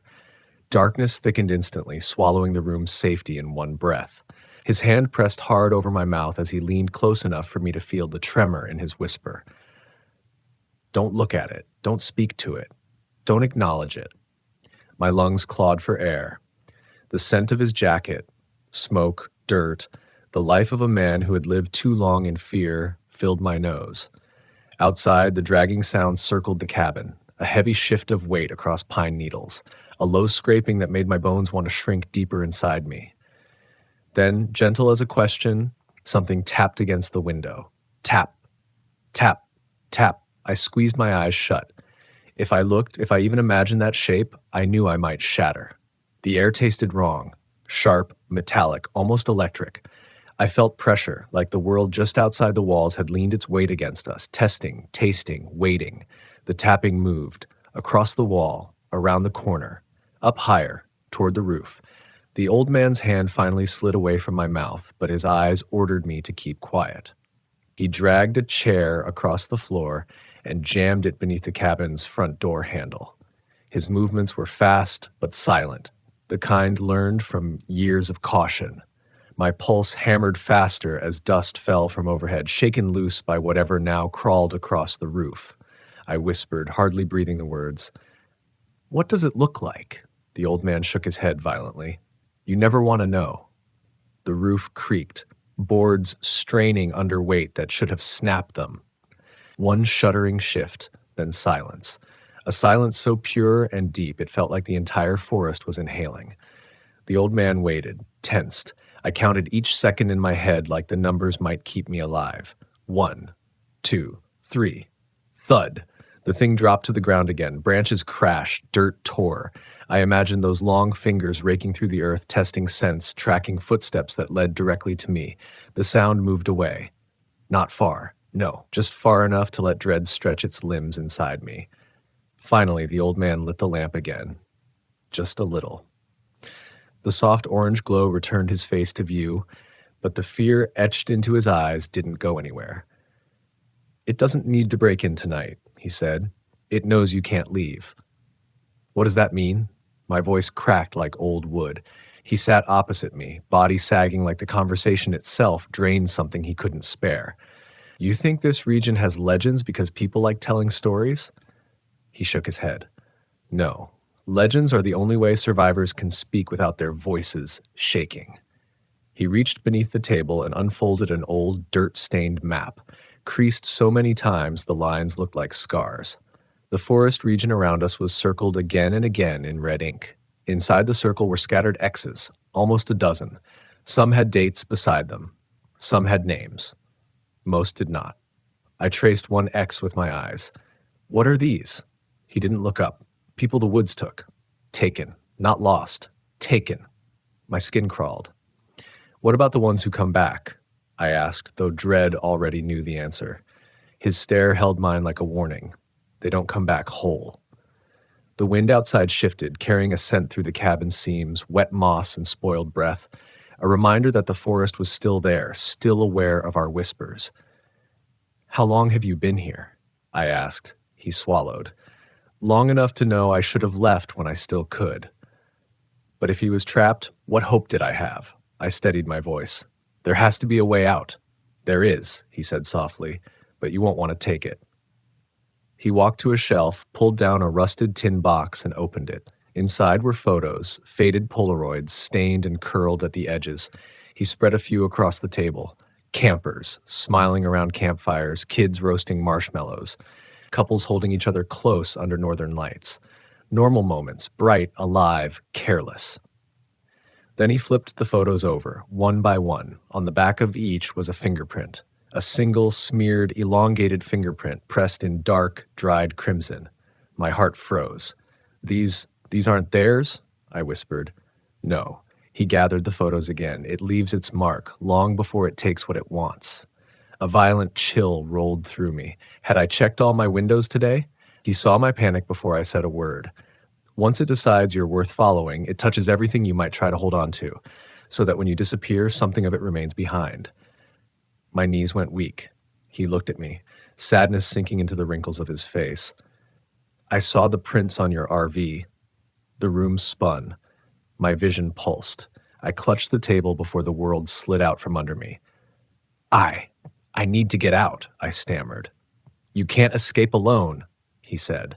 "It expects you to try, and the more desperate you get, the deeper into the woods you'll drive. That's part of the game."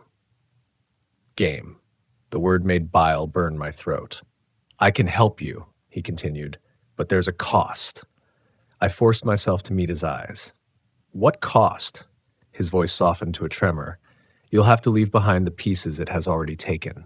I didn't understand. Not fully, but something in me recoiled, knowing the explanation would hurt. Before I could ask more, the cabin groaned, not from the wind, not from age, from weight, over the roof, down the walls, across the windows, like the forest itself had taken a step closer. Then, knock. Not the tapping from before, not curious, not testing. A heavy, precise knock struck the door behind me. Knock, knock. The old man's face drained of all color. "It has never knocked before," he whispered. A shadow pooled beneath the doorframe, thick, dark, as if light were being devoured. The knocking stopped, and something slid downward, pressing against the narrow gap under the door. A finger, long, gray, bending unnaturally as it pushed through the space. The nail scraped the floorboards, slow and deliberate. I stumbled back, grabbing the nearest thing for defense, an old fire poker. The finger retreated. Silence. Then the voice returned. Not a whisper, not wind. A voice inside my head, slick, cold, hungry. Stay. My body locked. Fear paralyzed every inch of me. The old man grabbed my shoulders and shook me hard. "Do not listen to it. It lies." I can hear it," I gasped. He nodded grimly. "You will hear nothing else soon if you stay." Something scraped along the cabin's back wall, then the side, then the front again. It was circling, tightening. The old man moved fast, shoved maps into a satchel, grabbed a lantern and a rusted flare gun. "We have to move, now." "To where?" I choked out. "To the only place it won't cross," he said. "The shoreline. We bolted for the back door, one I hadn't noticed until he kicked the latch free. The night outside swallowed us instantly. No moon, no stars, just darkness. But the trees were watching. He grabbed my wrist and whispered into the abyss, "Run when I tell you, and whatever you hear behind you, do not look back." A branch cracked. Leaves rustled. Something massive drew breath. I felt it stare, hot and rotting, on the back of my neck. The old man's grip tightened. "Run," he breathed. And we did. Into the forest that had no intention of letting either of us leave alive. Branches clawed at my arms and snagged my jacket as we tore through the trees. My lungs burned with cold air, and the ground beneath my boots seemed to shift. Roots rising, soil sinking like the forest wanted to trip me. The old man stayed ahead of me, moving with the frantic grace of someone who had outrun nightmares before. He didn't look back. He didn't hesitate. Every step he took said, "Keep moving or die." Behind us, something pursued, not fast but massive. Each impact against the earth pulsed through my legs. Thud, drag, thud, drag. The rhythm of a predator that knew it didn't have to hurry. The old man's lantern swung wildly in his grip, lighting the trees in flickers that made shadows bend into shapes I didn't want to name. Sometimes I thought I saw limbs reaching for me, twisting, trying to catch hold. Every time I blinked, those shapes changed position, closer, closer, until I no longer trusted my own eyes. My breath ragged, I gasped, "How much farther?" "Until you stop hearing it," he panted back. But I could still hear it, dragging, scraping, getting closer, and beneath those sounds something worse, breathing. Wet, heavy, like lungs filled with soil, a rumble that rattled loose bark from trees. The night throbbed with that breath, as though the very ground inhaled and exhaled beneath us. We reached a fallen log, slick with moss. The old man vaulted over, his boots barely touching it. I tried to match him, but my toe caught the bark. I stumbled forward, crashing into leaves and mud. Pain spiked through my knees. He spun, grabbing my jacket and yanking me upright. That fraction of a second, just that moment, let the sound behind us change. The dragging stopped. Silence dropped like ice water. The old man's eyes widened. He shoved me hard. "Run?" I didn't ask. I didn't think. I just sprinted. Something erupted behind us. Splintering wood, soil exploding. The trees shook as if a giant hand had slammed down. The air filled with a screech, not animal, not human, like metal tearing inside a throat that had forgotten how to scream. I didn't dare look. The forest steepened, the terrain falling into a slope that forced us to half run, half slide. Rocks and roots bruised my feet through my boots. My hands tore open on jagged bark as I grabbed trees to keep from tumbling headfirst. The old man never slowed, not even when I tripped again, catching myself just before my face hit a stone. Ahead, the trees thinned. I saw a strip of silver, moonlight reflecting off water. Lake Superior. The shoreline. We burst through the last line of pines, stumbling onto wet sand that swallowed our feet. Waves crashed against jagged rock, cold spray hitting my face like slaps. The lake stretched into endless darkness, a living void. The old man stopped only when the water touched his boots. He turned and pointed his lantern back toward the tree line. "Don't cross," he yelled, not to me. To it. The forest trembled, not from wind, there was none. Trees leaned forward, bending impossibly, trunks groaning. Something colossal pressed against the border where forest met shore. I could feel it, like pressure in my ears before a storm. Then it stepped forward. A silhouette taller than any tree, shape wrong, limbs too long, angles that hurt the mind to look at. Its head tilted with a crack of bone, like it was curious what fear smelled like up close. But as soon as its front limb, hand, something between, touched the sand, the thing recoiled like it had hit a barrier. A sound ripped from it. Not pain, but frustration. A guttural roaring snarl that churned my stomach. The waves rippled as though the scream was shaking the water itself. It leaned forward, stretching, fingers groping toward us, reaching for just one more inch, but the shoreline seemed to push it back. Sand shifting, water surging higher, waves slamming shore harder like the lake was defending its territory. The creature dragged its claws across the boundary, gouging deep trenches into the earth. Marks. Warnings. Claims. The old man raised the lantern, its weak flame stretching shadows long. "You can't have him!" He shouted. The creature froze. Then, in one slow, deliberate motion, it pointed at me. The forest behind it breathed in and whispered a single word that slithered into my brain. Soon. The old man fired the flare gun into the air. A brilliant line of fire arced upward and burst into a screaming bloom of red light. The creature recoiled into the trees with a violent spasming movement. The flare fell, hissing into the waves. Silence. No dragging, no breathing.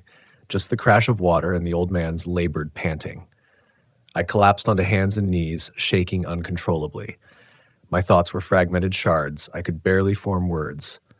What now?" I finally whispered.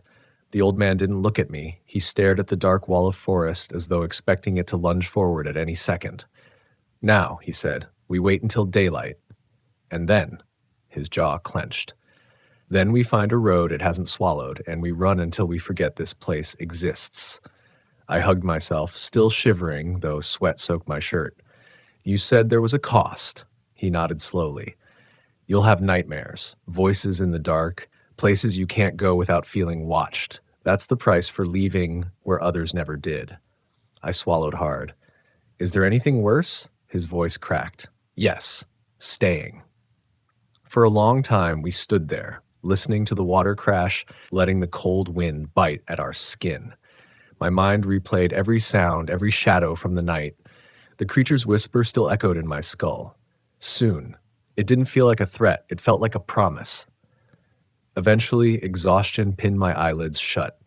The old man guided me to a sheltered spot among boulders. I collapsed, sleep dragging me down like undertow. The last thing I saw before slipping under was the lantern flame trembling in the wind. But sleep wasn't mercy. I dreamed of long fingers sliding through cracks in glass, of dirt filling my lungs, of roots growing through bone. I dreamed of being pulled, slowly, lovingly, into a darkness that knew my name. When morning finally arrived, sunlight stabbed my eyes awake. The lake glittered calm and empty. The old man stood at the tree line, staring into the forest. "What do you see?" I asked, voice raw. His shoulders sagged. "Nothing. That's what scares me most." He turned toward me, expression hollow. "It's waiting for you to forget how afraid you are." I stood, legs weak but determined. "We have to go." He nodded, and together we walked along the shoreline, keeping as far from the trees as the land allowed. Eventually, we reached a dirt service road that looked abandoned but real. Tire tracks, telephone poles, civilization's fingerprints. Hope. After miles of walking, the road widened and curved, leading to a small ranger station. Weathered, empty, but with a map posted outside. A real map. The world returning. The old man stopped, staring at the building. "I don't go farther," he said quietly. My heart stuttered. "Come with me. We can leave this place, together." His eyes glimmered with something like sorrow. "I left long ago, but the forest didn't." He pressed the lantern into my hands. The cracked glass felt warm, familiar. I realized with a chill, it wasn't his. It was the lantern from the trail. The same one I'd found, still warm on the forest floor. He met my gaze one last time. "Don't ever come back." Then he turned, walked back toward the trees, and vanished between them. I called his name, but the woods swallowed my voice whole. I stood alone, alive, but not free, because I knew what waited behind the tree line, what dragged itself toward lantern light, what whispered into the minds of those who camped too deep into the Upper Peninsula's old hunger. I knew that some places do not forget the ones who escape, and that one night, no matter where I go, no matter how loud the world around me becomes, I will hear dragging behind me again, and a voice will remind me, soon. Didn't understand what real silence was until that night on the back roads, the kind of silence that makes you hear your own pulse like it's coming from somewhere outside your body. I remember stepping out of my old Volkswagen camper, the kind that always smells faintly like sun-warmed fabric and old pine needles, and realizing the world around me felt emptied out, as if something had paused the whole landscape just long enough for me to notice it.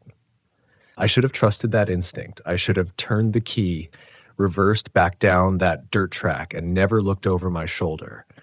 But every bad story begins with a moment when someone ignores their instincts. And as much as I wish I could rewrite mine, it's the truth that changed everything about how I camp, how I trust the road, and how I look at other travelers who vanish without explanation. I was 34 then, living in Spokane, trying to piece my life back together after a breakup that hit harder than I expected. So I started taking short Volkswagen trips on weekends just to feel the hum of the engine under my palms and remind myself that forward motion was still possible. A buddy of mine, Trevor, told me about a remote chain of Forest Service roads near the Selkirks, quieter than the tourist-heavy campgrounds and, according to him, perfect for Volkswagen camping. He said it with that casual confidence that comes from hearing a place is good from someone who heard it from someone else.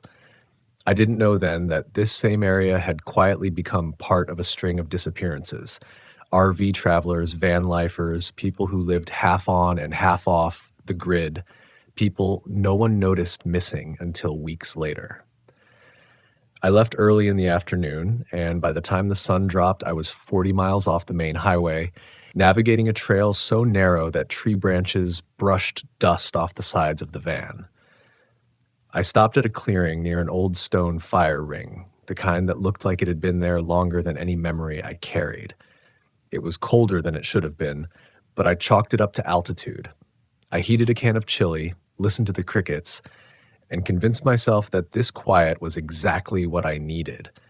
But even then, I kept catching myself glancing at the tree line, like some invisible pressure lived just beyond where the firelight reached. Around 9, headlights appeared in the distance, moving slowly, weaving a little. At first, I thought it might be someone lost. The light grew brighter, then steadier, then too bright for a normal set of headlights. A large, white RV rolled past the intersecting forest road ahead, maybe 70 yards away. I noticed the vehicle swaying on its suspension like the weight inside kept shifting. The driver didn't slow, didn't look in my direction, didn't even react to my fire. They just kept driving at a pace too slow to be casual and too steady to be cautious. I didn't think much of it until later when I realized that particular forest road didn't lead anywhere. It dead-ended in less than half a mile. I watched the RV disappear into the darkness, expecting the glow of its brake lights when it turned around. But the forest swallowed it whole without another flicker. Maybe 20 minutes passed. The fire crackled. I tried to focus on my chili, but the silence crept back around me, thicker than before. And then one sound cut through it. The soft click of a door latch, faint, deliberate, carried from somewhere down the road where that RV had vanished. I sat there holding my spoon, the heat from the fire warming only one side of my face as the rest of the clearing chilled.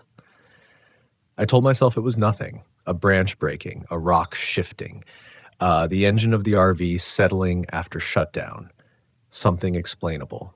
I'd been camping my whole life. I wasn't the type to jump at shadows. Still, I grabbed my flashlight. I walked to the edge of the clearing and listened again.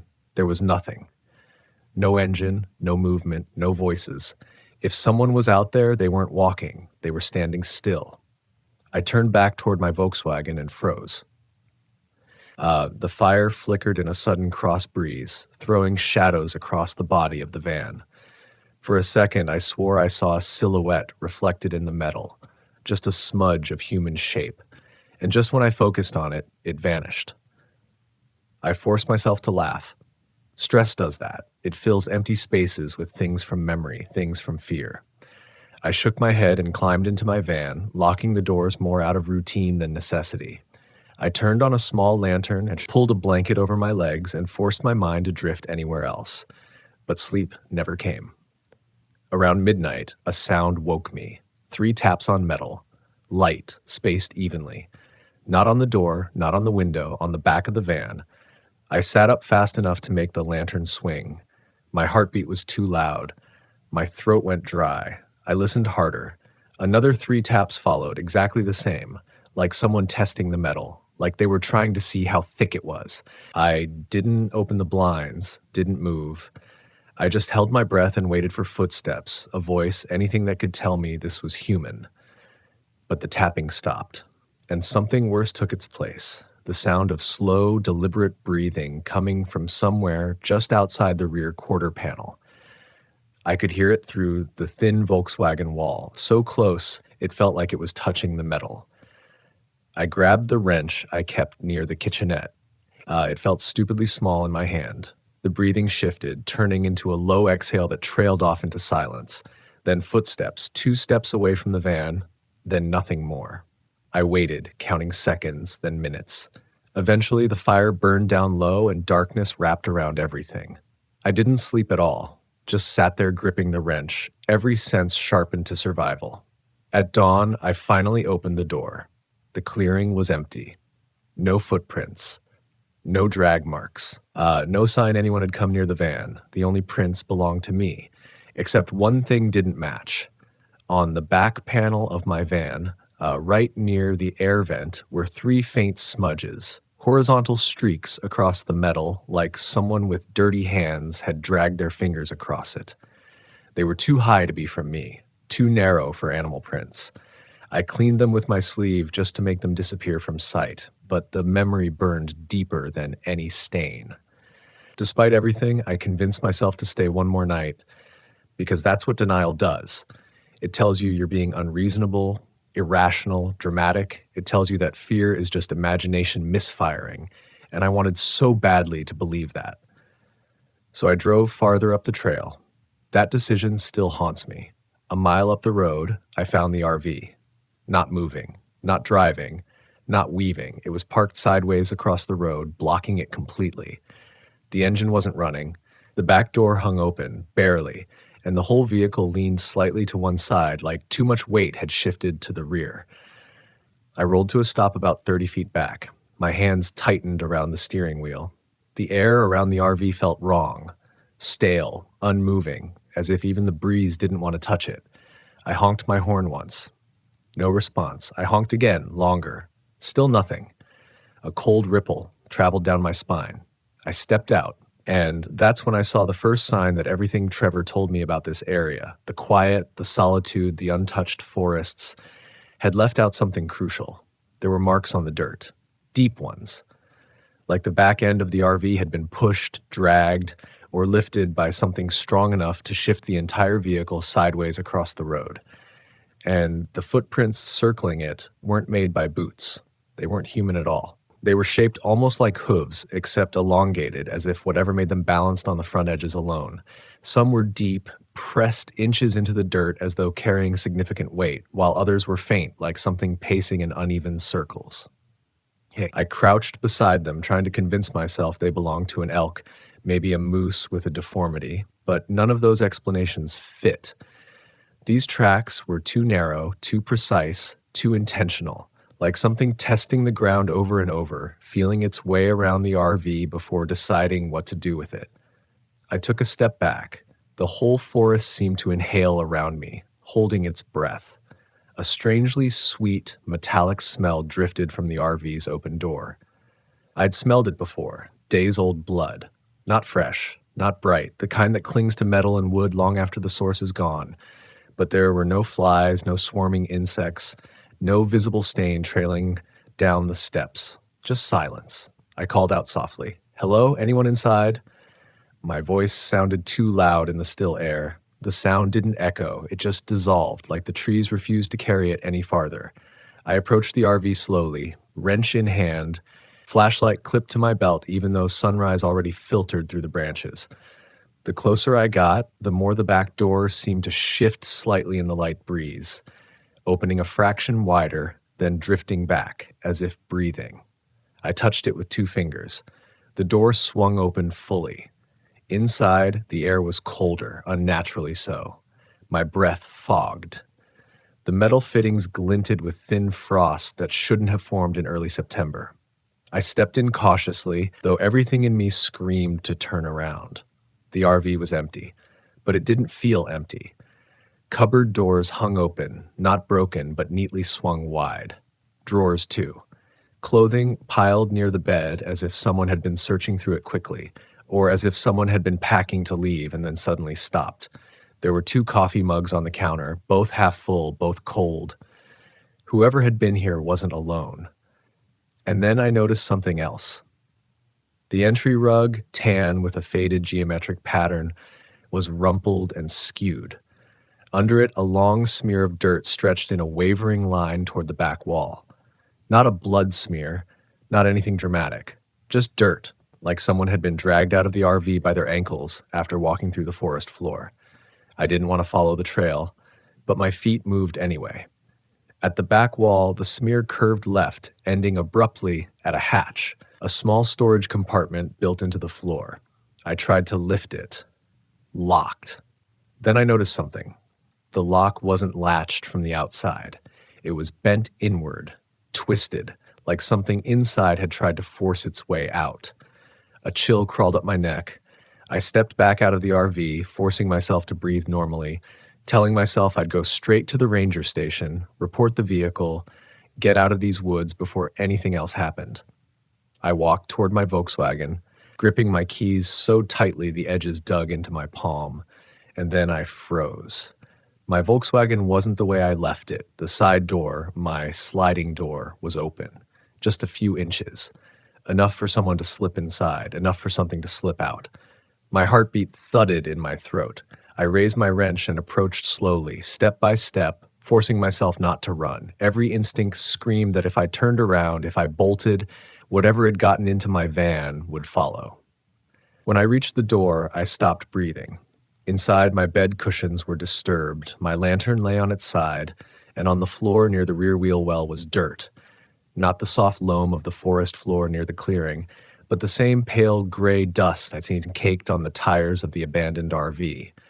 Something or someone had moved between the 2 vehicles. My skin crawled thinking about how long that sliding door had been open. A few minutes? An hour? Since I left? I needed to check the van thoroughly before driving. I swallowed hard, then crouched down and looked beneath the bed platform. Darkness. The smell of cold metal and dust. My fingers trembled as I lifted the curtain covering the storage cabinet. Nothing. I checked the kitchenette. Nothing. Then I checked the rear cargo compartment. I lifted the hatch slowly, terrified of what I'd see. It was empty.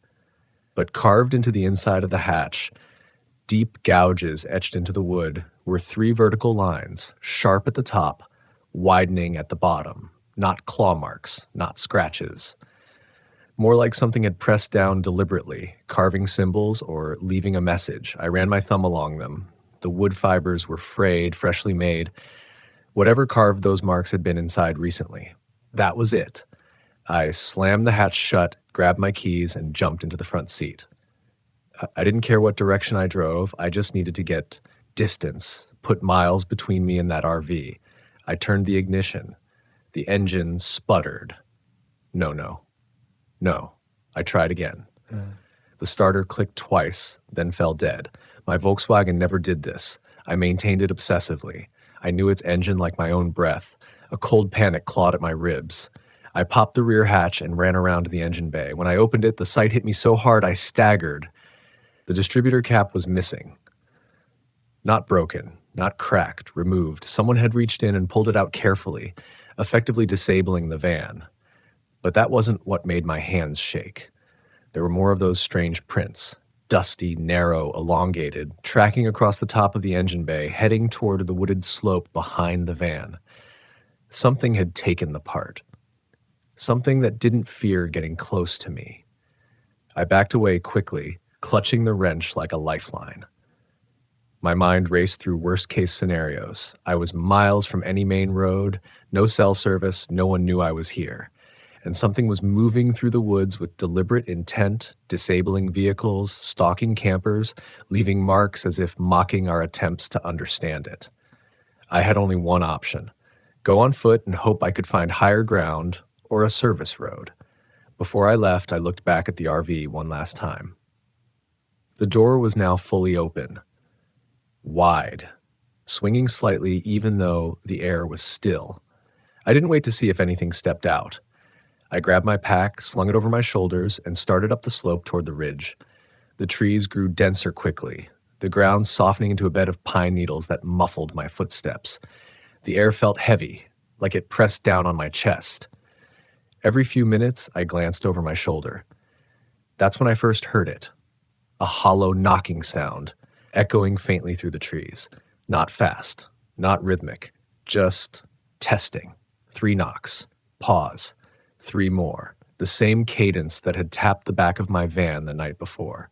I moved faster, branches snapping under my boots, breath burning. I didn't care about stealth anymore. Whatever was knocking already knew exactly where I was. When I reached the top of the ridge, panting, sweat chilling my spine despite the cold air, I finally saw something through the trees. A thin plume of smoke rising from the valley beyond. A campsite. A sign of life. Maybe salvation. I stumbled toward it, heart hammering, but as I got closer, something in the smoke shifted. It wasn't rising cleanly, it puffed unevenly like it came from a fire that had been left unattended too long, or a fire that had been abandoned suddenly. Then I heard voices, 2 of them, low, tense, arguing. I pushed through the last row of trees and stopped at the edge of another clearing, frozen at the sight of the campsite below. 2 men stood near a white pickup truck, gesturing toward the ground. One held a shotgun loosely at his side. The other kicked dirt over something half buried. I stepped closer. That's when the wind shifted, and I saw it clearly. Another RV, older than the one on the trail, tilted in the dirt as though dropped there. All the doors open. The windows smashed outward, not inward. And lying in the dirt near the fire pit, something that looked a lot like a human arm, but stripped clean down to pale bone. My stomach lurched. One of the men turned sharply. He looked straight at me and raised the shotgun. Before I could duck behind a tree, the man holding the shotgun shouted something I couldn't make out. It wasn't a warning or a threat. It sounded more like a desperate command, like he wasn't yelling at me, but past me, towards something he couldn't see, but feared was coming. The other man spun around, reaching for something in the truck bed. I stumbled backward on instinct, hands raised, trying to shout that I wasn't a threat, that I was alone, that I didn't want trouble. But my voice cracked, thin and useless in the open air. "Don't move," he yelled. "Don't step any closer to that tree line." I froze. My heel hovered above a root, my chest tight with the realization that they weren't scared of me. They were scared of whatever they thought was behind me. Slowly, painfully, I turned my head. The tree line looked normal. Just pines, thick and swaying slightly in the faint breeze. But the silence had weight again, that same density I'd felt the previous night when the tapping started. And for a moment, I swore I could hear it. Soft breathing, close enough to raise the hair on the back of my neck. I didn't know if it was real or my mind fracturing under fear. "Walk toward us," the man with the shotgun said, his voice shaking despite the firm grip he kept on the barrel. "Slowly. Don't turn around again." My feet felt like they were filled with gravel, each step taking effort as I crossed the distance between us. The 2 men watched me like I carried a knife or a match they couldn't risk underestimating. As I reached the clearing, the one with the shotgun circled around behind me, eyes scanning the tree line with a kind of intensity you'd only see in someone who had seen something they wished they hadn't. "What are you doing up here?" he asked. "Who else is with you?" "No one," I said. "I came in with my van. Something's wrong with it. Something was out there last night." They exchanged a look I didn't understand. Not shock, not confusion. Recognition. The man with the shotgun lowered it but didn't sling it. "You need to leave," he said. "Now, before it comes back." "I'm trying," I said, "but my van is dead. Someone pulled the distributor cap out of it." "That wasn't someone," the other man muttered, kicking dirt over the pale bone half buried near their feet. He looked at me hard, studying my face like he was trying to decide whether to tell me something or let me walk away ignorant. "What happened here?" I asked. He didn't answer. The man with the shotgun finally gestured toward their truck. "We'll take you back down the mountain, but you move fast. Once the sun hits past those ridges, we're not safe in the open." My pulse hammered. Safe from what? He pointed at the older RV, the one with the shattered windows, the torn open interior. From whatever took these people. Before I could react, a sound drifted from the woods so softly I thought it might be in my head. 3 knocks. Slow, hollow, rhythmic. The same knocks from my van. The same knocks that echoed through the trees. The men stiffened, eyes snapping toward the sound. The one with the shotgun hissed. We're leaving. Now. He grabbed my arm and half-dragged me toward the truck while the other man threw gear into the bed, leaving most of their supplies behind. They moved with the frantic efficiency of people who'd rehearsed this escape before. We piled into the truck, me in the back seat, the unarmed man in the passenger seat, shotgun man behind the wheel. The engine roared alive, gravel spitting beneath the tires as we lurched forward. But when we reached the narrow trail leading downhill, everything in me dropped. The RV, the first one I'd found, was gone. No tracks, no drag marks, no sign it had ever been there. Just empty road. The shotgun man swore under his breath. It's moving closer. What is? I said. You keep saying, it. What is it? Neither answered. Both stared ahead, knuckles white, eyes flicking to the tree line like they expected something to emerge at any moment. The trail wound down the mountain in sharp switchbacks, the drop-off steep and jagged to one side.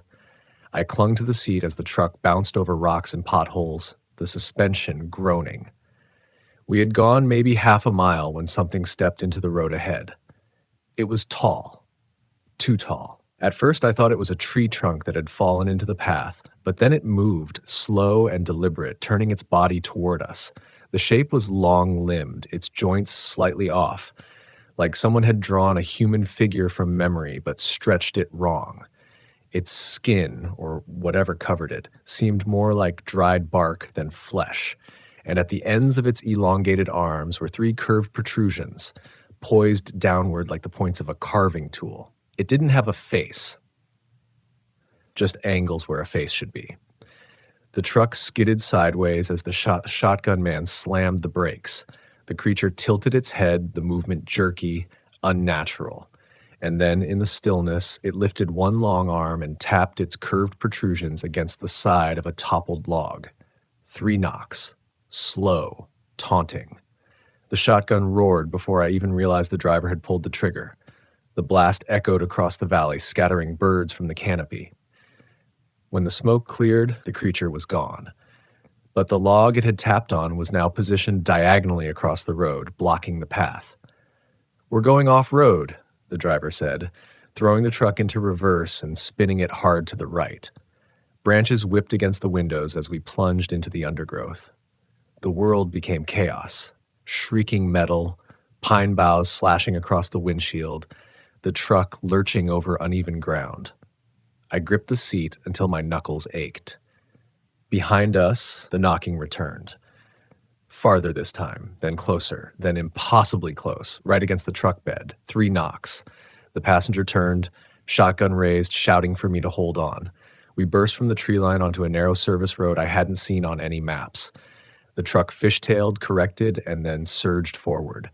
For a moment I thought we might actually outrun it, until the knocking came again, but this time from the roof. 3 knocks. Light. Testing. Like it was deciding whether to break through. The men shouted to each other, voices panicked and overlapping. The driver slammed the gas pedal down so hard the engine screamed, the trees blurred. The road dropped to a steep decline, and we hurtled downward. The knocking stopped.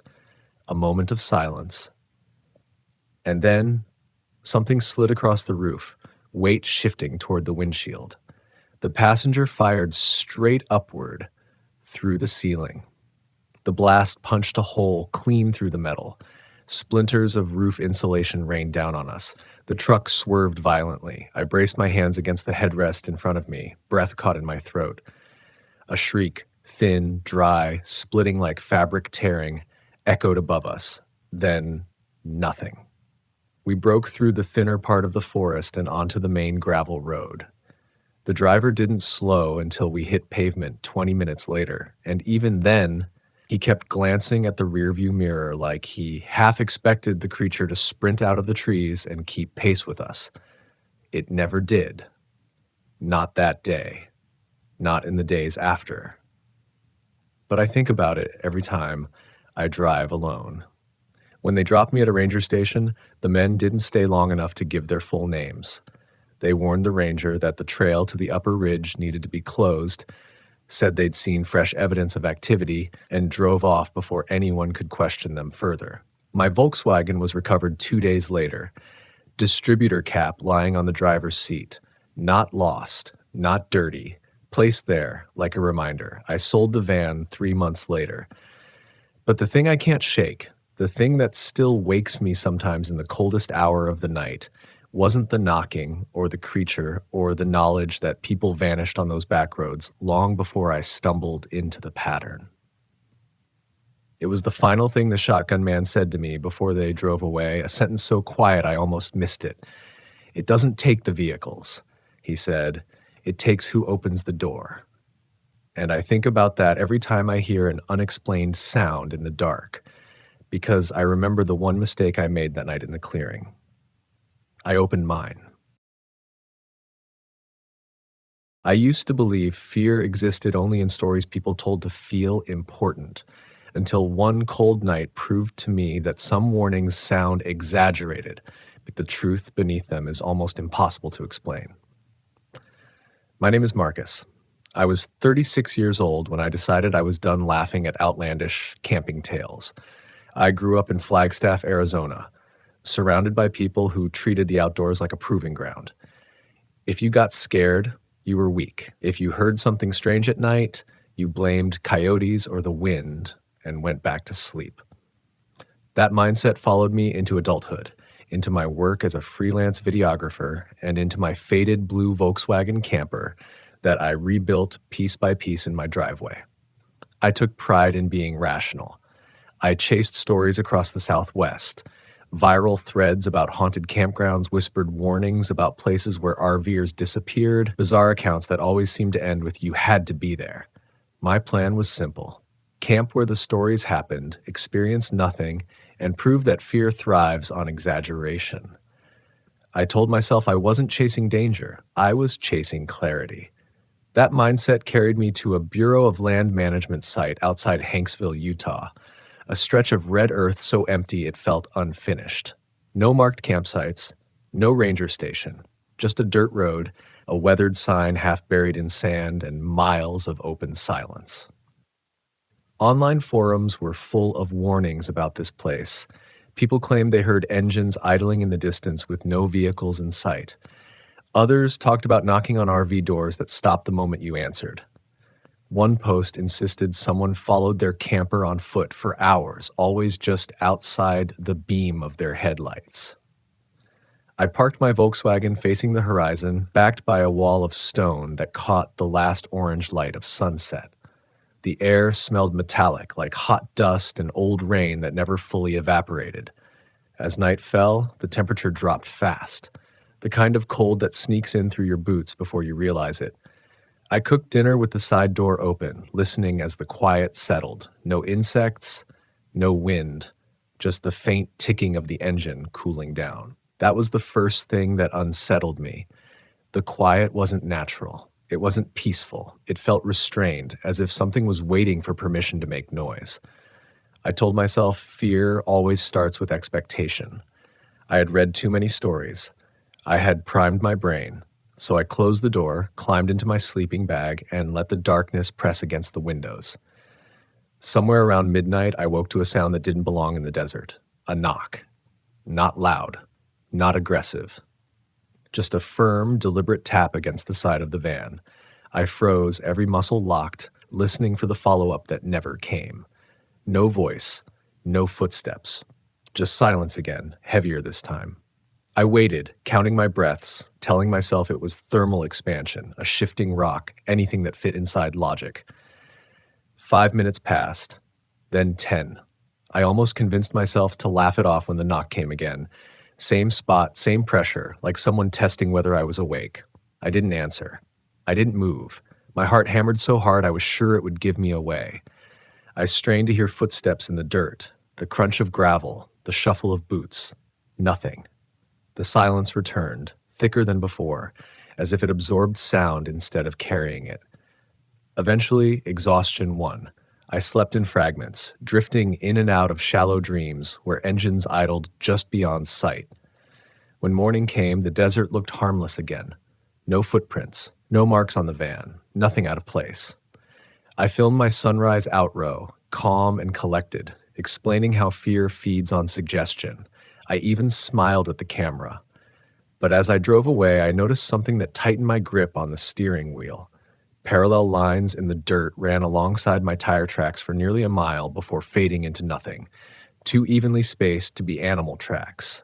Too inconsistent to be another vehicle. I uploaded the video anyway. The comments exploded. Half the viewers thanked me for debunking the myth. The other half told me I was lucky.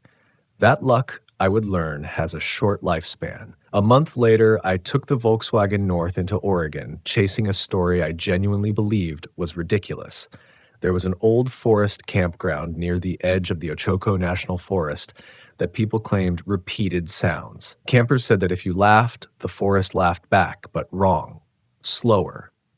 Deeper. Like a recording stretched thin. Most accounts ended with people leaving in the middle of the night, shaken but unharmed. I arrived in late fall. The trees were tall and tightly packed, their trunks dark with moisture. The ground smelled of rot and cold leaves, a sweet, heavy scent that clung to the back of my throat. Unlike the desert, this place was alive with sound. Wind through branches, distant water, birds settling in for the night. It felt normal, comforting even. I set up camp near the tree line, far from the empty fire rings scattered through the clearing. As dusk fell, fog crept in low, wrapping around the Volkswagen's tires like smoke. I told myself the stories were born of echoes and imagination. Forest acoustics can play tricks. Everyone knows that. That confidence lasted until I laughed. It wasn't a big laugh, just a breathy exhale after fumbling with my stove. The sound barely left my chest before it vanished into the trees. A second later, something answered. Ha! Same sound, same rhythm, but hollow, slower, like it had traveled a long distance and come back changed. My smile faded. I stood still, listening. The forest settled again, leaves whispering softly. I waited, hoping it was a coincidence. Then I spoke, quietly, testing the air. Okay, I said. The response came back after a pause. Okay. The word arrived warped, stretched at the edges, as if it didn't quite fit the shape of language. My skin prickled. I told myself it was an echo bouncing off terrain I couldn't see.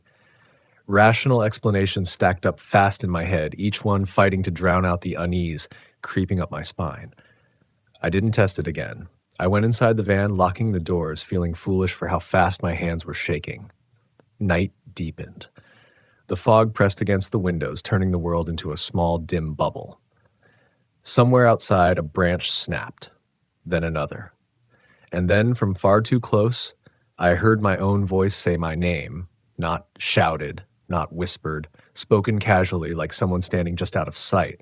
I didn't respond. I sat frozen on the edge of my bed, every sense stretched thin. The smell inside the van changed. Damp, sour, like something wet had been sealed away too long.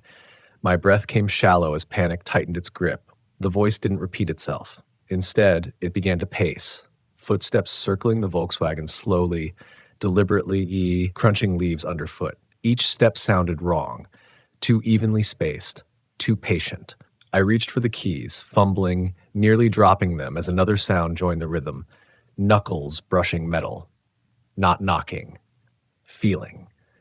That was the moment denial broke, the moment every story I had dismissed snapped into place with terrifying clarity.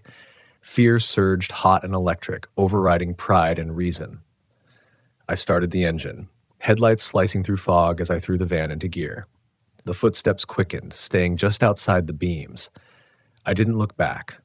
I didn't stop until the forest thinned and the road opened into something recognizable. I slept in a truck stop parking lot that night, lights on, engine cooling with familiar clicks that grounded me.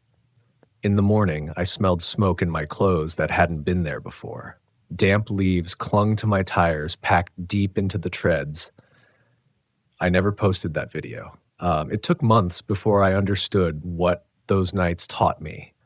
Not that every story is true, not that every campground hides something waiting, but that fear isn't always the enemy. Sometimes it's a signal, a quiet internal alarm that sounds long before danger shows its face. I had spent years trying to debunk the nonsense, to prove I was smarter than instinct, tougher than unease. What I unease. What I learned instead is that the outdoors doesn't owe us explanations. Some places don't want to be understood. Some sounds aren't meant to be answered. And sometimes the smartest thing you can do in your Volkswagen, miles from anyone who knows your name, is listen to the fear you've been trained to ignore and leave before the story decides how it ends for you. I thought leaving those places behind would quiet everything down, but fear doesn't disappear just because you stop feeding it with distance. It lingers in the way you listen afterward, in how silence stops feeling empty and starts feeling observant. For a long time, I avoided camping altogether. The Volkswagen sat unused, dust settling into the seams like a judgment. Friends asked when the next video was coming. I told them I was researching. The truth was simpler and harder to admit. I didn't trust my instincts anymore because I'd spent so long teaching myself to ignore them. What pulled me back wasn't bravado or curiosity. It was frustration. I couldn't stand that a handful of nights had rewritten how I saw the world. I wanted to understand where the line was between exaggeration and truth, between stories meant to warn and stories meant to entertain. So I changed how I approached it. I stopped chasing the most extreme claims and started listening to the quieter ones. The posts buried deep in forums, the offhand comments that didn't ask for attention. That's how I ended up outside Marfa, Texas, weeks later, parked on a flat stretch of scrubland under a sky so wide it felt intrusive. The stories here weren't about monsters or voices. They were about lights. People swore they saw headlights drifting across the desert with no roads, no vehicles, no source. Scientists blamed atmospheric refraction. Locals shrugged and said they'd learned not to follow them. I arrived just after sunset, the horizon bleeding purple into black. The air smelled dry and faintly sweet, like creosote warming for the night. This time, I didn't rush. I set up camp slowly, deliberately, noting every sound, every shift in the wind. The Volkswagen felt smaller out here, exposed. I sat on the bumper, waiting. The lights appeared an hour after dark. At first, they were distant pinpricks, barely noticeable, hovering low against the earth.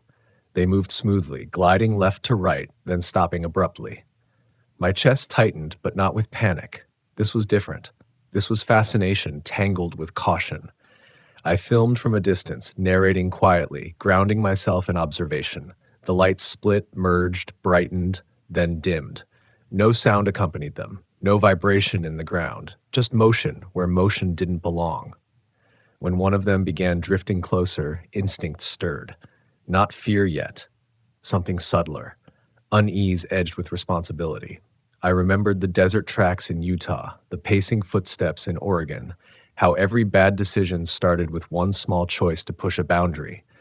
The light stopped about 50 yards out. It pulsed once, twice, like a heartbeat. The air around me felt charged, prickling my skin. A low hum settled into the space, more felt than heard, vibrating faintly through the soles of my boots. My stomach twisted. I told myself to stay put, to observe, to prove there was nothing to prove. Then the hum changed pitch. It dipped lower, resonating in my chest, syncing disturbingly with my breathing. I realized with a jolt of cold clarity that I was holding my breath without meaning to. The light surged brighter, bleaching the scrubland in harsh white, and for a split second I thought I saw movement behind it. Shadows bending the wrong way, stretching too long. That was enough. I backed away slowly, eyes locked on the glow as I reached for the door handle. The hum intensified, pressing in on my ears, my teeth buzzing with it. I climbed into the Volkswagen and shut the door, the sound muffling instantly, like a switch flipped off. The light dimmed, retreated, and vanished as quickly as it had come. I stayed there until dawn, engine off, senses wound tight. When morning broke, the desert looked unchanged. No scorch marks, no tracks, no evidence I could point to. I packed up without filming an outro. Driving away, something finally clicked. Every story I'd chased shared the same mistake. Someone mistook curiosity for control. They believed that observing meant engaging, that skepticism made them immune. But the environment doesn't negotiate. It reacts, sometimes subtly, sometimes not at all until it does. The last place I visited before I stopped making videos for good was a small private campground in northern Minnesota, tucked between lakes that reflected the sky too clearly, like mirrors laid flat. The story there wasn't dramatic.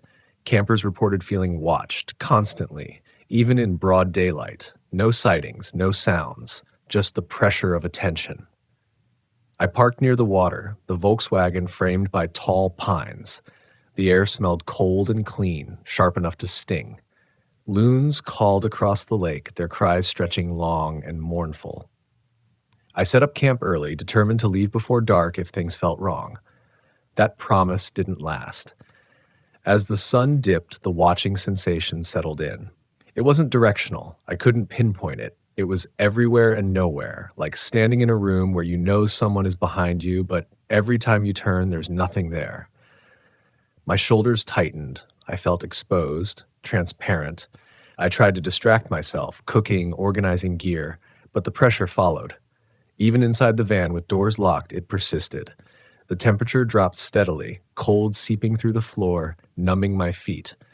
The smell inside shifted again. That same damp sourness from Oregon, faint but unmistakable.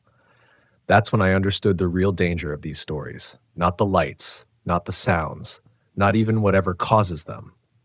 It's the way they teach you to doubt yourself, to second-guess the quiet warnings your body gives you before your mind catches up. I'd spent years numbing that voice, calling it superstition. I left Minnesota in the middle of the night, headlights cutting through fog rising off the lake. The watching sensation faded miles down the road, replaced by exhaustion and something like relief. I never uploaded another debunking video. Instead, I started telling the truth when people asked. Not that every story is real. Not that the woods are full of things waiting to get you. But that camping strips away the noise of daily life, leaving you alone with your perceptions, and some places push back when you pay attention. The Volkswagen still runs. I still camp. But I choose differently now. I respect the stories that don't try to scare you, the ones that simply say, "Be careful here." I listen when my instincts tighten my chest or raise the hairs on my arms, and when something feels wrong, I don't wait for proof, because the most outlandish tales aren't the ones about what people saw, they're about what they ignored. And the lesson hiding beneath all that so-called bull is simple, uncomfortable, and earned the hard way.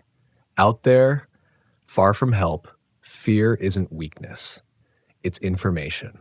After Minnesota, something fundamental shifted in how I moved through the world. I stopped thinking of fear as a reaction and started treating it like a language.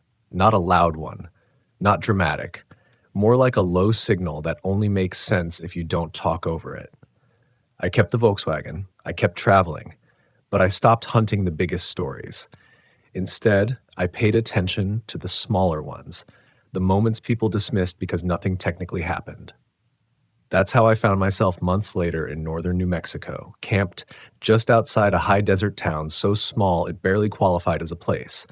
No viral threads, no dramatic headlines, just a handful of comments scattered across forums where people mentioned losing time while camping nearby. Hours gone. Watches stopped. Campfires burned down faster than they should have.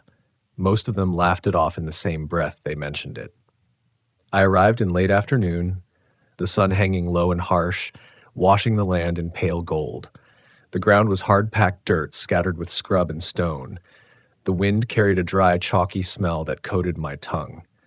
This place didn't feel threatening. It felt indifferent, like it wouldn't bother noticing me at all. I parked the Volkswagen near a shallow arroyo and stepped out, stretching my legs, listening. The quiet here wasn't heavy like Utah or watchful like Minnesota. It was thin, brittle. Every sound, my boots on gravel, the creak of the van's suspension, cut through it too cleanly. I checked my phone, no signal. I checked my watch, late afternoon, plenty of daylight. I told myself I'd stay an hour, maybe two. just enough to feel the place, then move on. I set a small camp chair in the shade of the van and sat, doing nothing. No camera, no narration, just observation. The sun crept lower, shadows stretching longer than they should have, skewed slightly off from where logic said they belonged. I blinked hard, blaming fatigue. At some point, the wind died completely, not gradually, instantly. 1 second it was there, tugging at my shirt, the next it was gone. The air felt thick, pressing against my ears. I swallowed, my throat suddenly dry. The smell shifted too, less dust, more mineral, like wet stone pulled from deep underground. I checked my watch again. It was still the same time. I frowned, tapping the face lightly as if that would jog it forward.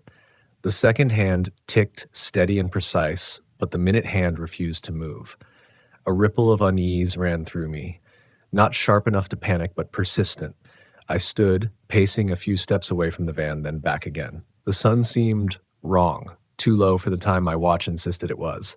That's when I realized how quiet my thoughts had become. Not calm, empty. I couldn't remember what I'd been thinking about just moments before. The sense of purpose that had brought me here felt distant, like something I'd read rather than lived.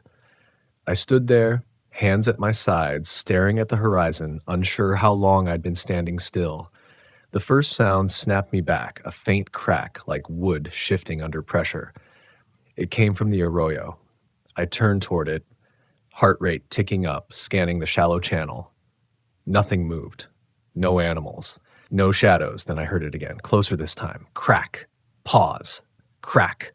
Footsteps. Not rushed, not cautious, measured. My instincts finally flared hot enough to cut through the fog in my head. I backed toward the Volkswagen, eyes locked on the arroyo's edge. The footsteps stopped. The silence that followed felt deliberate, like a held breath. "Hello?" I called, my voice sounding thin in the open air. No response. I reached for the van's door handle, metal cool under my palm, grounding me. The moment I touched it, the pressure in my head lifted slightly, like surfacing from deep water. Memories rushed back in a disorienting wave. Utah, Oregon, Minnesota. The promise I'd made myself to leave early if something felt off. Something was off. I pulled the door open and climbed inside, slamming it shut behind me. The interior felt different than it had an hour ago. Colder. Heavier. The familiar smells of oil and fabric were muted beneath that same damp sourness I'd encountered before, faint but unmistakable. I checked the dashboard clock. 3 hours had passed. My watch still insisted otherwise. A spike of panic cut through the lingering haze. I started the engine, the sound roaring too loud in the confined space. As the headlights came on, I caught movement in the side mirror, a shape at the edge of the arroyo, tall and indistinct, gone the instant I focused on it. I didn't wait. I pulled away fast, tires spitting gravel, heart pounding so hard it blurred my vision. As the distance grew, fog in my head cleared completely, replaced by adrenaline and a bitter clarity. I drove until I reached a gas station with harsh fluorescent lights and the comforting noise of human activity.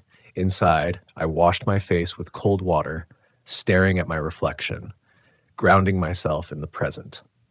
My watch ticked normally now. The minute hand moved. Time behaved again. I never went back.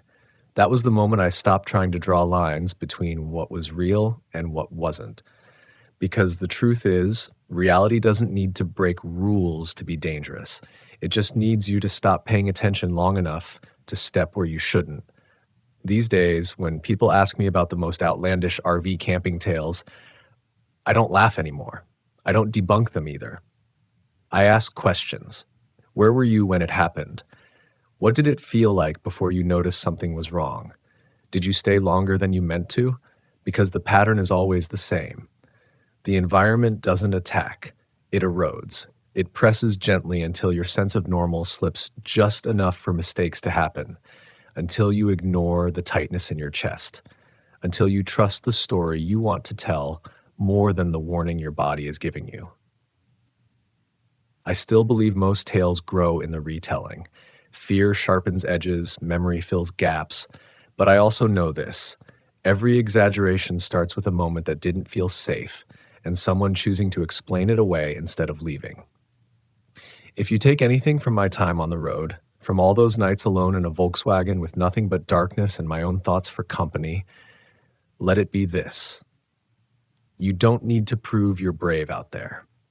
The wild doesn't care. It doesn't reward courage or punish doubt. It simply responds to attention. Listen closely enough, and it will tell you when you're welcome. Ignore it, and you become just another story someone else will argue about online. Another example in a thread where people debate whether the bull was real, never realizing the truth was never about monsters or lights or voices at all. It was about knowing when to leave. After New Mexico, I stopped pretending that I was an investigator.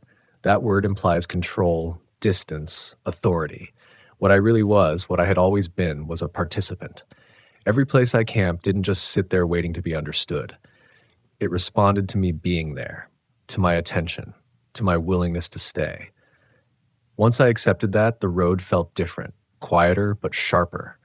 The Volkswagen wasn't just a vehicle anymore. It was a boundary. Inside it, I was myself. Outside it, I was a guest, whether I wanted to be or not. The last trip that finally closed this chapter didn't involve anything dramatic. No lights, no voices, no lost time. That's what made it matter. I drove east, back toward familiarity, stopping at a small, overlooked campground in western Kentucky. Flat land, old trees, the kind of place families pass through without thinking twice. I chose it specifically because there were no stories attached to it, no warnings, no legends, just a place to rest. I arrived in the early evening. The air was thick with humidity, warm and damp, carrying the smell of moss and slow water. Cicadas buzzed in uneven waves, their sound rising and falling like static. It should have felt safe, ordinary. As I set up camp, I noticed how tired I was, not just physically, but deeper than that. Worn down by years of bracing myself, of testing edges, of never quite relaxing. Fear does that if you don't let it finish its sentence. It leaves you half alert forever. I sat on the step of the Volkswagen as night settled, listening. Nothing pressed in on me, nothing distorted. The darkness stayed where it belonged. For the first time in a long while, my shoulders loosened. And that's when it happened. Not a sound, not a sight, a thought. A uninvited certainty slid into place in my mind. You don't need to be here tonight. It didn't come with panic. No adrenaline spike. Just a calm, firm knowing, the same way you realize you forgot something important halfway down the road. I looked around, waiting for something to justify it.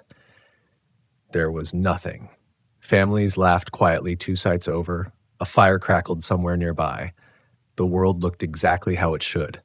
Old me would have stayed. Old me would have called it nerves, fatigue, overexposure to my own imagination. Old me would have needed a reason dramatic enough to defend leaving early. Instead, I stood up. I packed slowly, deliberately, respecting the feeling without interrogating it. As I stowed gear and wiped down surfaces, the heaviness I'd carried for months eased just a little. By the time I turned the key and felt the engine come alive beneath me, I was breathing easier. I drove out under a sky full of stars, the road stretching clean and empty ahead. Nothing followed. Nothing chased. Nothing needed to. That night finally taught me what all the others were circling around.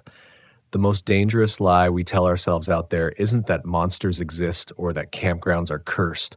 It's that every strange story needs to be conquered, explained, reduced. That if we can't prove a threat, it doesn't count. But the wild doesn't operate on proof. It operates on thresholds. There is a point, different for everyone, where curiosity turns into trespass, where staying becomes an invitation, where the environment stops being a backdrop and starts being a participant. Most of the stories people argue about online live right at that edge, not on the far side of it. When people message me now asking whether I think a certain tale is real or fake, I don't give them an answer they can quote. I ask them what made the person stay, what they ignored, what they felt before things escalated. Because that's the part that matters. Volkswagen camping, RV camping, any kind of roaming life, it strips things down. It puts you back in conversation with places that don't speak in words. Sounds, temperature, pressure, absence. Those are the sentences. Fear, is the punctuation. Debunking the bull was never about proving stories wrong. It was about understanding why they exist in the first place. Why so many of them start with someone saying, "I didn't think anything was wrong," and end with, "I should have left sooner." I still love the road. I still love waking up in new places, coffee steaming in the cold air, the quiet promise of movement. But I don't confuse bravery with stubbornness anymore.